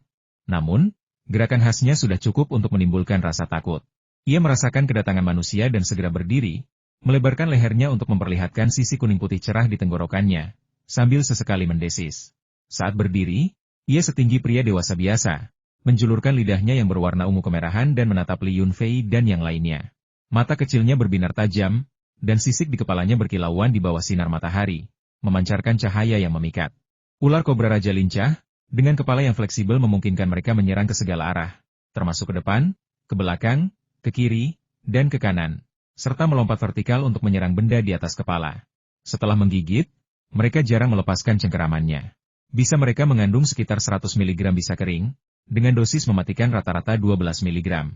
Gigitan dapat menyebabkan pembengkakan, mual, sakit perut, kelumpuhan pernapasan, gangguan bicara, dan koma dalam hitungan menit. Tanpa perawatan medis segera dalam waktu setengah jam setelah digigit, kematian hampir pasti terjadi. Li Yunfei baru saja melihat beberapa tentara digigit ular kobra raja tadi malam dan tahu betapa mengerikannya digigit ular tersebut. Hampir semua kematian para korban luka disebabkan oleh ular-ular itu. Ular kobra raja ini memiliki panjang lebih dari 3 meter, menjadikannya spesimen besar di antara ular kobra raja di seluruh wilayah Sichuan. Tubuhnya yang tegak tingginya kira-kira sama dengan tinggi rata-rata orang dewasa, dan bagian yang melingkar di tanah memiliki panjang yang hampir sama dengan saat tubuhnya tegak. Li Yunfei tidak tahu apakah ular kobra raja ini telah bermutasi, tetapi dilihat dari panjang dan ketebalannya, dia tahu bahwa ular ini bukanlah makhluk yang bisa dianggap remeh. Terlebih lagi, ular ini agresif. Ketika ia menegakkan tubuhnya, tujuannya adalah untuk menakut-nakuti musuhnya. Jika musuh tidak pergi, ia akan menurunkan tubuhnya, dan ketika panjangnya tinggal sepertiga dari panjang tubuhnya, ia akan membuka mulutnya, memperlihatkan taringnya, dan mengeluarkan suara mendesis yang lebih menusuk telinga. Jika musuh tidak pergi, ular kobra raja akan bertindak dan melancarkan serangan. Ular kobra raja hitam bergaris putih di depan kita sudah mulai menurunkan tubuhnya yang tegak, pertanda bahwa ia akan menyerang. Mundur, mundur cepat. Ular itu akan menyerang kita. Pengetahuan yang baru saja Li Yunfei pelajari dari Qicun sangat berguna. Kelompok mereka terlalu dekat dengan ular kobra raja, hanya sekitar 6 atau 7 meter jauhnya. Jika ular itu menerkam, ia bisa berada di depan mereka dalam sekejap mata. Kata-kata ini seharusnya dirahasiakan, karena begitu terucap, prajurit di sebelah kanan gemetar dan terengah-engah. Namun kemudian ular kobra raja yang besar itu mengecilkan kepalanya dan, dengan kecepatan yang terlalu cepat untuk dilihat mata telanjang, menerkam prajurit yang telah melepaskan tembakan. Dalam sekejap, ular itu berada di depannya dan membuka mulutnya untuk menggigit pergelangan tangannya. Seorang prajurit lain meraung dan menembak dari jarak dekat, mengarahkan senapannya ke tubuh ular kobra raja yang tergeletak di tanah. Rat-tat, kerikil beterbangan dan selongsong peluru berhamburan kemana-mana.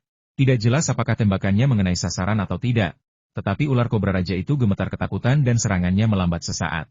Li Yunfei melemparkan prajurit yang ketakutan itu ke belakangnya, mengambil sebatang ranting, dan mencambuk kepala ular kobra raja itu.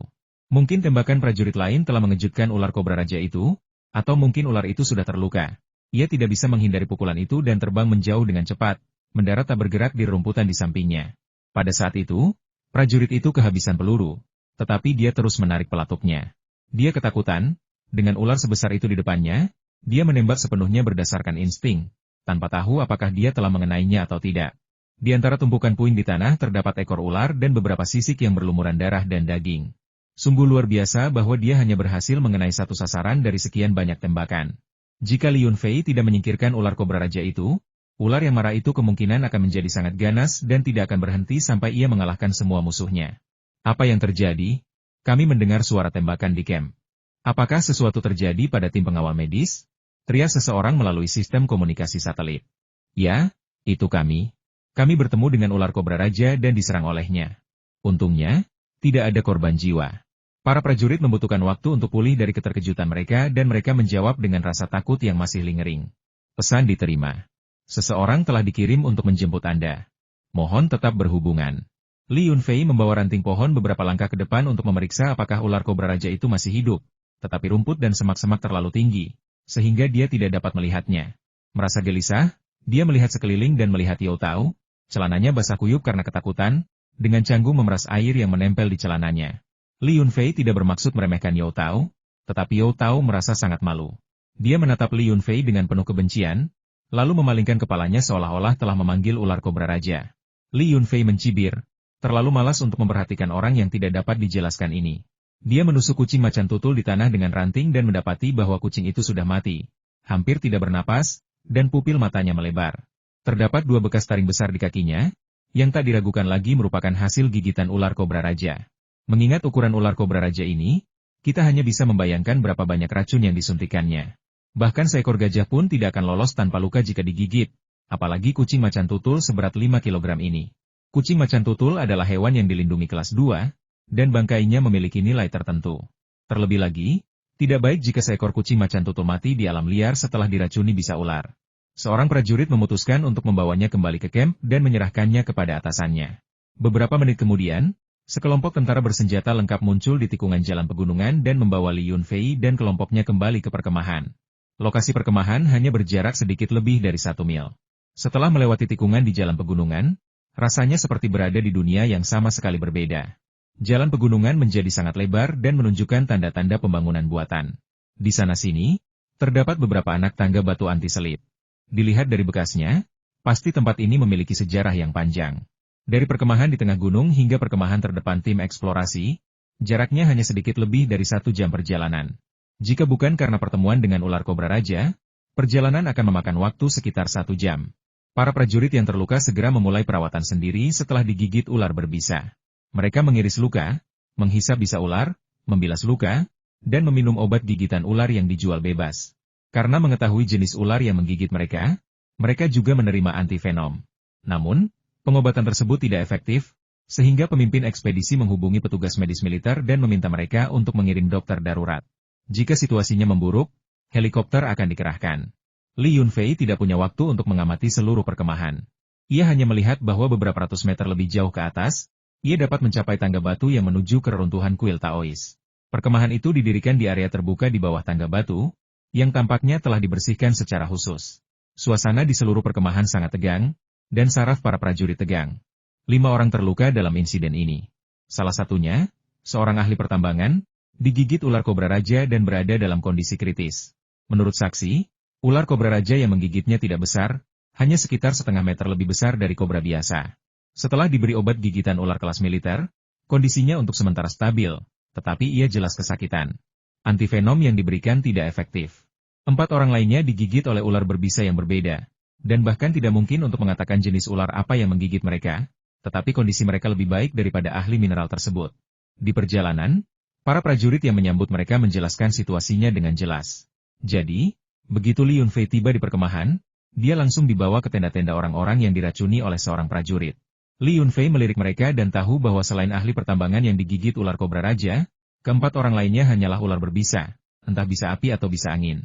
You Tao juga memasuki bangsal, memeriksa kondisi orang yang terluka dengan cepat, lalu mengerutkan kening dan berkata, "Anda sudah menggunakan antibisa? Antibisa jenis apa yang Anda suntikan pada orang-orang yang bahkan tidak bisa mengidentifikasi jenis ular apa yang menggigit mereka? Jika Anda menggunakan antibisa secara sembarangan, saya tidak akan bisa menyembuhkan mereka." Prajurit itu ragu-ragu dan berkata, "Aku juga tidak tahu. Kapten, kita akan segera datang." Tepat saat itu, serangkaian langkah kaki tergesa-gesa terdengar dari luar, dan beberapa tentara berdesakan masuk ke dalam tenda yang sudah penuh sesak. Li Yunfei menoleh dan sedikit terkejut melihat Chu Yang dan seorang perwira militer Parubaya memasuki tenda pada saat yang bersamaan. "Dokter, tolong selamatkan ahli pertambangan kita dulu. Jika situasinya memburuk, saya akan segera meminta bantuan helikopter." Chu Yang meneriakkan ini bahkan sebelum memasuki ruangan. Setelah masuk, dia melihat Li Yunfei dan berseru kaget, "Li Yunfei, apa yang kau lakukan di sini? Kau, mungkinkah kau tabib ular yang dibawa militer?" "Hehe," kakak Chu menebak dengan benar. "Selain memelihara dan melatih anjing, aku juga mahir mengobati racun ular," kata Li Yunfei sambil tersenyum. "Bagus sekali. Cepat bantu kami mengobati ahli pertambangan ini." Dia masuk jauh ke dalam reruntuhan kuil Taois dan tampaknya telah menemukan petunjuk tentang meteorit dari luar angkasa. Tetapi dia langsung diserang oleh segerombolan ular berbisa. Hanya dengan perlindungan para tentara yang putus asa dia berhasil lolos tanpa terluka. Chu yang memiliki kepercayaan yang aneh pada kemampuan medis Li Yunfei karena ayahnya telah diselamatkan oleh Li Yunfei. Sebelum Li Yunfei sempat berbicara, You Tao mencibir dan berkata dengan nada menghina, "Dokter ular ini, kudengar dia baru belajar kedokteran selama 2 hari. Apa mungkin dia bisa menyembuhkan racun ular? Dia hanya mencari nafkah dengan resep rahasia keluarganya. Tapi bahkan gurunya pun tidak bisa menyembuhkan racun ular kobra. Jadi lupakan saja. Hehe, setidaknya aku tidak akan mengompol kalau melihat ular kobra raja." Kesabaran Li Yunfei sudah mencapai batasnya, jadi dia langsung menampar wajahnya dan membongkar rahasia memalukannya. Para prajurit tidak menyadari perseteruan antara Li Yunfei dan You Tao, tetapi mereka jelas tidak menyukai gangguan yang dilakukannya. Ketika Li Yunfei menyebutkan bahwa ia mengompol, mereka menatapnya dan tak kuasa menahan tawa. Bekasnya terlalu jelas. Aku tidak tahu berapa banyak air yang mereka minum pagi ini, mereka bahkan mengompol setengah celana mereka. Mengingat pertemuan mereka dengan ular kobra di jalan, aku langsung mengerti apa yang telah terjadi. Li Yunfei, jangan coba-coba. Wajah Yao Tao memerah, dan dia sangat marah hingga lehernya menegang. Dia meraung, jika kita laki-laki, kita harus berlomba untuk melihat siapa yang bisa menyembuhkan lebih banyak luka. Menggunakan kejadian tak sengaja ini sebagai alasan adalah tindakan yang tidak tahu malu. Itu sangat cocok untukku. Mereka yang kurang mampu sebaiknya lebih sedikit bicara atau diam saja di masa mendatang, kata Li Yunfei dengan tenang. Aku akan menangani gigitan ular kobra raja yang paling sulit. Kau bisa memilih 2 dari 4 ahli lainnya, dan aku akan menangani sisanya. Mari kita lihat siapa yang bisa menyembuhkan lukanya lebih dulu. Yao Tao sedikit terkejut, lalu menggertakkan giginya dan berkata dengan marah, baiklah, karena kau memilih ular kobra raja, jangan coba-coba curang setelah kalah. Aku tidak percaya bahwa setelah belajar kedokteran selama bertahun-tahun, aku bisa mengalahkan orang udik sepertimu. Setelah mengatakan itu, dia memilih 2 orang yang terluka di sebelah kanan. Satu diracuni oleh neurotoksin dan yang lainnya oleh racun yang beredar dalam darah. Tanpa membuang waktu, Li Yunfei menyapa Chuyang dan mulai memeriksa luka-luka dengan cermat. Mendengar bahwa para korban baru saja menghirup obat-obatan terlarang, Li Yunfei melewati langkah pertama. Memperkirakan berat badan dan tingkat keparahan gejala keracunan mereka, ia memberi 1 orang 4 pil dan yang lainnya 5 pil. 2 orang biasa yang terluka tidak diberi air mata air angkasa. Tetapi ketika merawat ahli mineral yang digigit ular kobra raja, seteguk air mata air angkasa ditambahkan ke dalam perawatannya. Setelah perawatan, Li Yunfei mengatakan untuk memeriksa efeknya dalam 2 jam, tergantung pada waktu yang dibutuhkan obat untuk bekerja. Jika luka pasien berdarah-deras selama periode ini, mereka dapat menggunakan alat penyedot untuk membantu menguras darah. Karena serum penawar racun tidak efektif, Li Yunfei tidak memiliki harapan untuk pengobatan Yao Tao. Saat itu, sudah waktu makan siang, dan Chu yang beserta seorang perwira lainnya mengundang Li Yunfei dan Yao Tao untuk makan malam. Makanannya sederhana makanan kalengan kelas militer dan nasi instan, beserta sebatang energi bar. Li Yunfei makan sambil mengobrol. Karena sekarang ia bertugas sebagai tenaga medis militer sementara, ia bisa mempelajari beberapa rahasia. Chu yang tidak menyembunyikan apapun darinya dan memberitahunya beberapa informasi rahasia. Ternyata negara tersebut sangat mementingkan pencarian meteorit yang jatuh beberapa bulan lalu. Namun, karena proyek kerjasama lain dengan berbagai lembaga penelitian asing, pihak lain memberikan banyak konsesi pada proyek-proyek penting lainnya, yang memungkinkan beberapa kelompok ahli asing untuk bergabung dalam misi ini.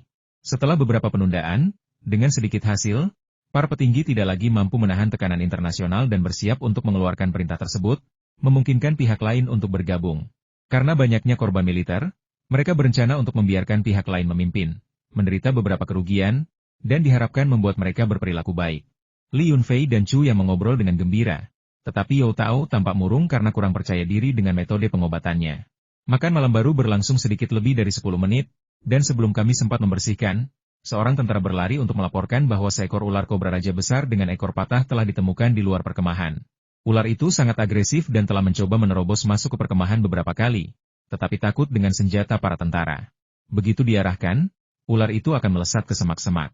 Mendengar itu, kaki Yao Tao gemetar hebat hingga hampir mengompol lagi. Dia berteriak gugup, itu ular kobra raja yang kita temui. Ia tidak mati, ia datang untuk membalas dendam. Aku tahu ular kobra raja adalah yang paling pendendam. Kedua prajurit yang mengawali Yunfei juga sangat khawatir. Wajah mereka pucat pasi. Menjadi sasaran makhluk berbisa seperti itu lebih menakutkan daripada apapun. Mereka tidak akan bisa tidur nyenyak di malam hari.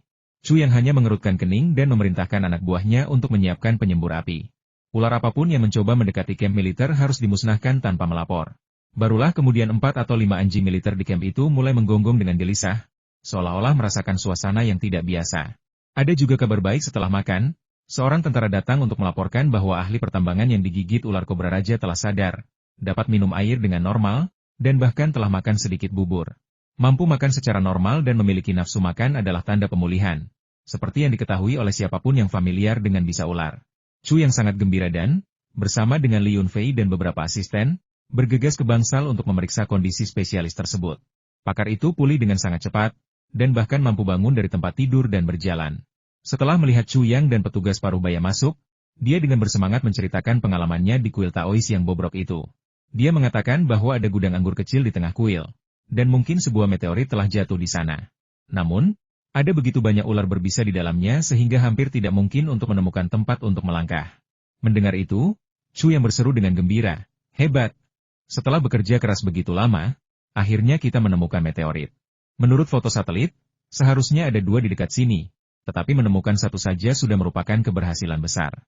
Li Yunfei bertanya dengan bingung, saya cukup beruntung bisa menemani Anda dalam perjalanan pertama Anda ke pegunungan. Bukankah para ahli menggunakan detektor untuk mencari lokasi meteorit itu? Pakar itu menjawab, waktu telah berlalu terlalu lama, radiasi telah menghilang, dan sekarang kesulitan eksplorasi meningkat puluhan kali lipat dibandingkan sebelumnya. Sangat sulit untuk menemukan meteorit kecuali Anda melihatnya dengan mata kepala sendiri. Setelah menjawab, dia mendengar dari prajurit di sebelahnya bahwa Li Yunfei adalah tabib ular yang telah menyelamatkannya, dan dia segera menyampaikan rasa terima kasihnya lagi. Li Yunfei dengan sopan menolak beberapa kali, lalu bertanya apakah dia mengenal Zhang Chaoyang, ketua tim ahli dari pertemuan sebelumnya. Pakar itu tersenyum dan berkata bahwa Zhang Chaoyang telah memberikan kontribusi besar dengan menemukan sepotong kecil meteorit khusus, yang membawa manfaat besar bagi negara, dan telah dipromosikan. Pada saat itu, terdengar suara tembakan dan gonggongan dari luar. Para tentara berteriak bahwa banyak ular berbisa telah muncul dan mencoba menyerang kamp. Ular bukanlah hewan sosial, jadi cukup aneh dan menyeramkan melihat banyak ular berkumpul bersama melakukan sesuatu. Berkumpulnya ular akibat meteorit adalah peristiwa menyeramkan yang sudah terkenal. Kini, serangan mereka terhadap kamp militer tampak lebih aneh lagi. Meskipun ular berbisa menakutkan, sangat sedikit spesies yang secara aktif menyerang manusia. Ular kobra raja menggunakan serangkaian taktik menakut-nakuti sebelum menyerang. Mereka hanya menyerang jika taktik ini gagal. Bahkan mamba hitam, yang dianggap sebagai ular paling berbisa di dunia, hanya menyerang manusia ketika merasa terancam dan bertindak untuk membela diri. Jadi, ketika mereka mendengar bahwa ular berbisa telah berkumpul di luar kamp militer dan secara aktif menyerangnya, semua orang yang hadir sangat terkejut. Chu Yang, komandan pertahanan di sini, bertanggung jawab atas semua keadaan darurat. Setelah mendengar laporan prajurit itu, dia segera memimpin anak buahnya untuk menyelidiki. Li Yunfei juga penasaran dan mengikuti untuk menyelidiki. Sesampainya di pintu masuk camp, ia menemukan banyak tentara dengan penyembur api, menyemburkan kobaran api. Ada hamparan bangkai ular yang tidak jelas di tanah. Berbagai jenis ular berbisa ada di sana, serta beberapa ular biasa yang tidak berbisa. Li Yunfei tidak melihat ular kobra raja dengan ekor yang patah, dan dia juga tidak tahu apakah itu terkait dengan serangan tersebut. Hanya ada sedikit lebih dari 100 ular berbisa dalam serangan itu. Dan karena perkemahan dikelilingi oleh jaring pelindung, mereka hanya bisa masuk melalui pintu masuk utama. Serangan itu gagal. Setelah meninggalkan hamparan mayat, tidak ada ular berbisa baru yang muncul. Para prajurit menghela napas lega, tetapi Chu yang tetap mengerutkan kening. Dia berkata kepada perwira Parubaya di sampingnya, semakin banyak hal yang tidak masuk akal terjadi. Bahkan orang yang santai seperti saya hampir mencapai titik puncaknya, yang menunjukkan betapa besar tekanan psikologis yang dialami prajurit biasa. Laporkan kepada atasan dan biarkan orang asing itu masuk. Baiklah, saya akan segera pergi, kata petugas Parubaya itu, berbalik dan pergi dengan ekspresi yang sama muramnya. Mereka yang tidak mengonsumsi air mata air hanya menunjukkan sedikit perbaikan dan luka mereka berkurang. Tidak seperti korban ular kobra yang pulih dengan kecepatan yang menakjubkan. Yao Tao kalah di ronde ini, dan bahkan seorang prajurit biasa yang tidak tahu apa-apa tentang ilmu kedokteran pun bisa mengetahuinya. Yao Tao memang terdiam dan berhenti memprovokasi Li Yunfei, tetapi hanya dia yang tahu apa yang dipikirkannya. Bukan berarti Li Yunfei tidak ingin menyembuhkan semua prajurit, tetapi berdasarkan Presiden Li Qichun, obat ular leluhur itu tidak memiliki efek yang begitu kuat. Jika dia menyembuhkan semua orang, Li Qichun pasti akan curiga. Menyembuhkan 1 atau 2 kasus bisa dianggap kebetulan, tetapi menyembuhkan semuanya tidak mungkin dijelaskan. Di luar terlalu berbahaya, dan militer tidak mengizinkan siapapun meninggalkan kamp. Karena bosan dan tidak bisa keluar menjelajah, Li Yunfei memasuki ruang kecil untuk mengamati ular berbisa berkepala besi yang diikatkan pada batu matahari. Ular berbisa ini sangat terpengaruh oleh batu matahari. Ia menjadi jauh lebih tebal dan panjang, mencapai panjang 2 meter. Jika dilepaskan, ia bahkan bisa melawan ular kobra raja biasa. Dia memberinya air mata air dari luar angkasa dan 2 ikan kecil. Melihatnya berpura-pura patuh sungguh canggung. Setelah memberinya makan, Li Yunfei menampar kepalanya beberapa kali, membuatnya benar-benar bingung. Ia ingin marah tetapi tidak berani. Menundukkan kepalanya dan menatap Li Yunfei dengan bingung, tampak sangat menyedihkan. Berhentilah berpura-pura. Aku tidak percaya kau bisa berubah dari ular berbisa menjadi belut. Jika kami melepaskanmu, siapa yang tahu berapa banyak orang yang akan kau sakiti. Setelah membersihkan bekas cap besi di kepala, Li Yunfei memetik seikat anggur, kembali ke kenyataan, dan berbaring di tenda untuk makan anggur. Matahari mulai terbenam, dan tenda tidak panas, hanya sedikit redup. Sambil memakan beberapa buah anggur dingin, bersenandung kecil, dan menikmati rasa manisnya, sepertinya tidak ada yang lebih menyenangkan. Tiba-tiba, dia merasakan gerakan di pintu masuk tenda. Li Yunfei langsung duduk tegak, menatap tajam keluar tenda. Dia yakin tidak mendengar langkah kaki apapun, sepertinya hanya hembusan angin lembut yang lewat. Sesuatu bahkan menabrak tenda sungguh menyeramkan. Siapa? Tanya Li Yunfei dengan tegas, tetapi tidak ada jawaban. Hanya angin gunung yang bertiup lembut, seolah-olah semuanya normal. Li Yunfei mengambil sebuah tiang bambu kecil dari samping tempat tidur dan mengangkat bukaan tenda. Memang tidak ada apapun di sana. Dia memeriksa tanah dengan saksama. Permukaan kerikil tidak meninggalkan jejak, dan sebenarnya, mustahil bagi permukaan seperti itu untuk meninggalkan bekas apapun. Merasa ada yang tidak beres, Chu yang hendak keluar ketika ia mendengar sorak-sorai meriah dari luar. Ternyata, tim ekspedisi asing telah tiba, dan Chu yang memerintahkan para prajurit untuk berbaris menyambut mereka. Tim ini terdiri dari 10 orang dan membawa banyak peralatan, termasuk Michelle. Dia membawa sebuah sangkar besi kecil berisi hewan berpenampilan aneh, panjangnya sekitar 70 cm, ramping, seperti musang besar, dengan bulu berwarna abu-abu kecoklatan dan ekor yang sangat panjang, hampir setengah panjang tubuhnya. Ekornya berbulu lebat, dan hewan itu tampak sangat cerdas. Kepalanya bahkan menyerupai kepala rubah, dengan moncong panjang dan runcing. Mata Li Yunfei berbinar. Ia sepertinya pernah melihat hewan kecil semacam ini sebelumnya, tetapi ia tidak ingat namanya. Hewan kecil ini tampaknya sangat pandai menangkap ular dan merupakan salah satu musuh alami ular. Selain yang dimiliki Michelle, ada lebih dari 10 lainnya. Semuanya dalam jenis kandang yang sama, yang didorong ke dalam camp menggunakan gerobak dorong. Mengapa mereka membawa begitu banyak hewan kecil? Apakah mereka bermaksud menggunakannya untuk menangani ular berbisa? Li Yunfei merenung sambil melangkah keluar dari tenda.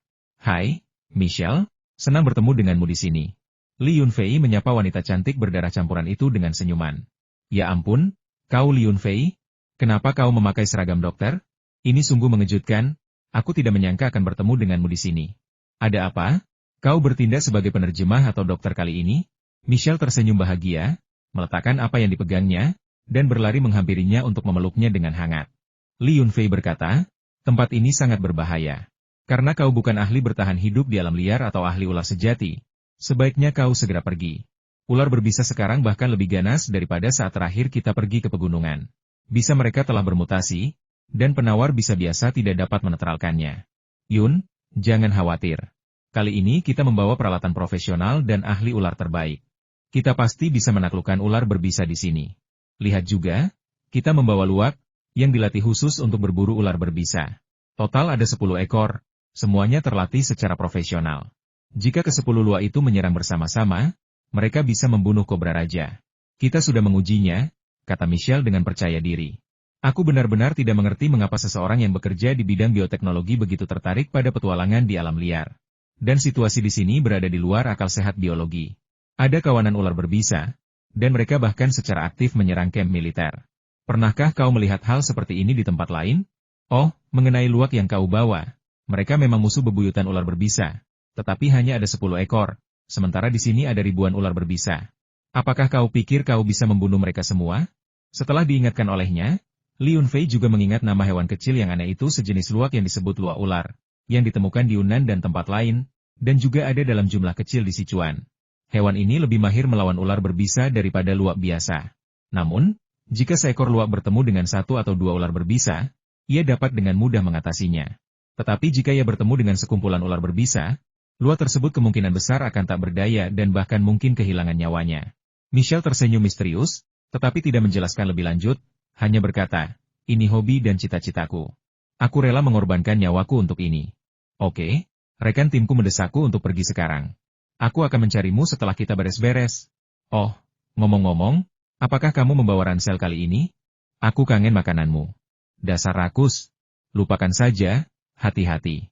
Ada ular kobra raja yang terluka di luar perkemahan, panjangnya sekitar 4 meter, dengan ekor patah. Ular itu sangat agresif dan pendendam. Jika kau meninggalkan perkemahan, hati-hati dengan ular berbisa besar ini.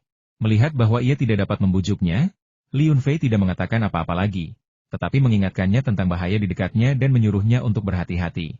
Michelle sedikit terkejut, tetapi tidak takut. Dia berkata, saya pernah melihat ular kobra raja yang panjangnya lebih dari 6 meter di India. Ular kobra raja yang panjangnya sekitar 4 meter seharusnya tidak membuat tim ahli kami takut hingga mereka tidak mau meninggalkan perkemahan.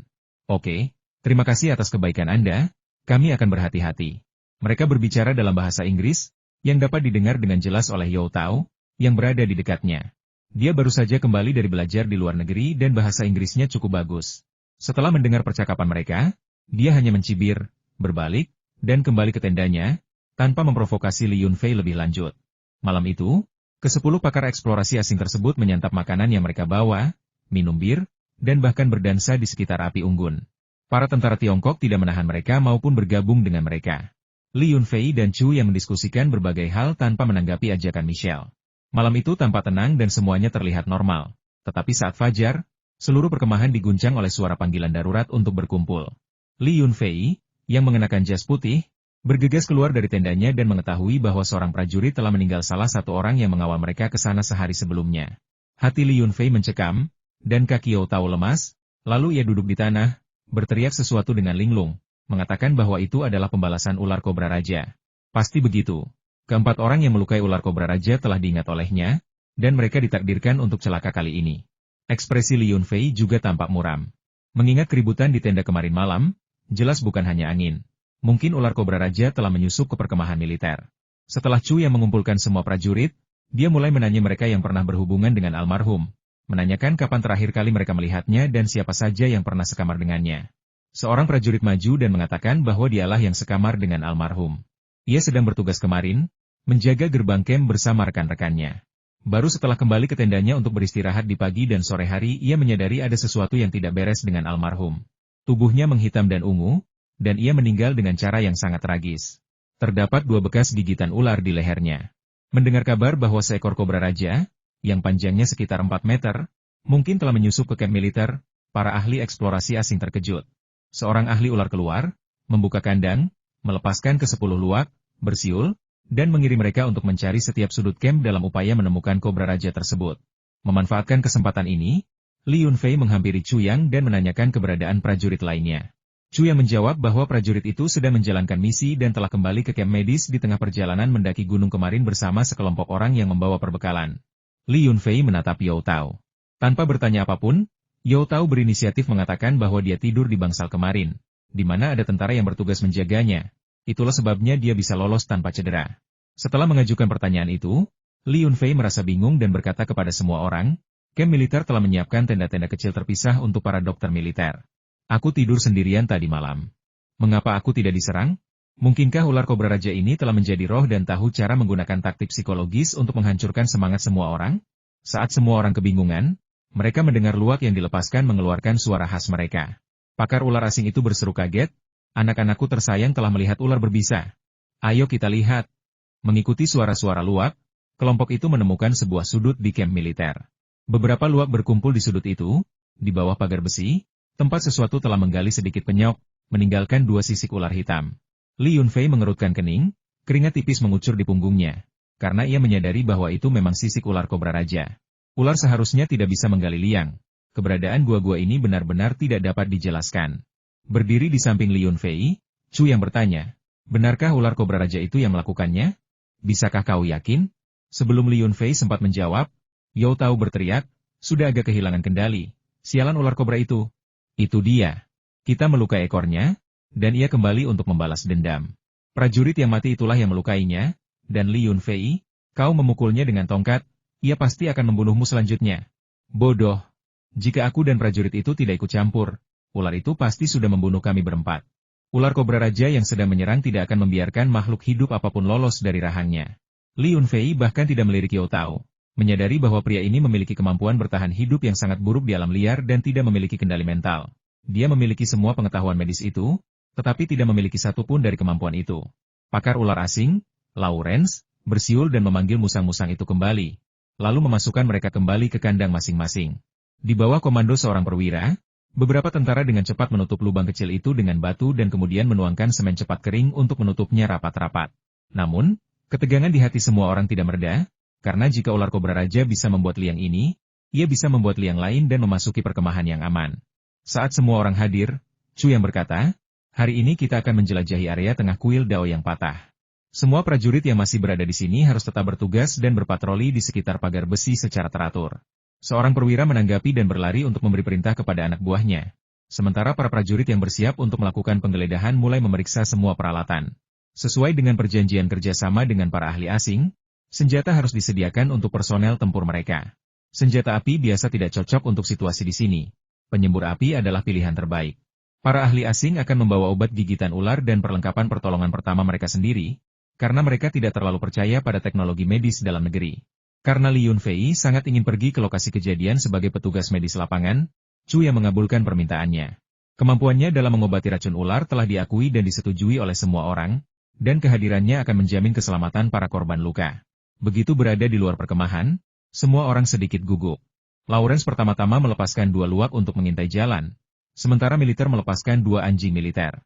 Yang lain mengikuti di belakang, dengan hati-hati memperhatikan langkah mereka, takut diserang ular berbisa. Kelompok itu sudah paranoid terhadap ular berbisa, jadi kehati-hatian sangatlah penting. Mereka hanya berjarak 8 atau 900 meter dari kuil Taois yang bobrok di puncak gunung, tetapi bahkan jarak yang pendek itu pun tidak dapat menjamin apa yang mungkin terjadi. Benar saja, mereka belum berjalan jauh ketika mereka mendengar anjing-anjing militer menggonggong beberapa kali, memberikan peringatan. Musang, dengan suara khasnya, juga memberikan peringatan, karena di sebuah platform di tengah tangga batu, mereka melihat seekor kobra, panjangnya sekitar 1 meter, yang tampak mengancam. Ketika melihat anjing-anjing militer, kobra itu tetap agresif, tetapi ketika melihat musang, ia segera menggulung tubuhnya menjadi bola, sangat waspada, dan mengeluarkan suara mendesis yang lembut.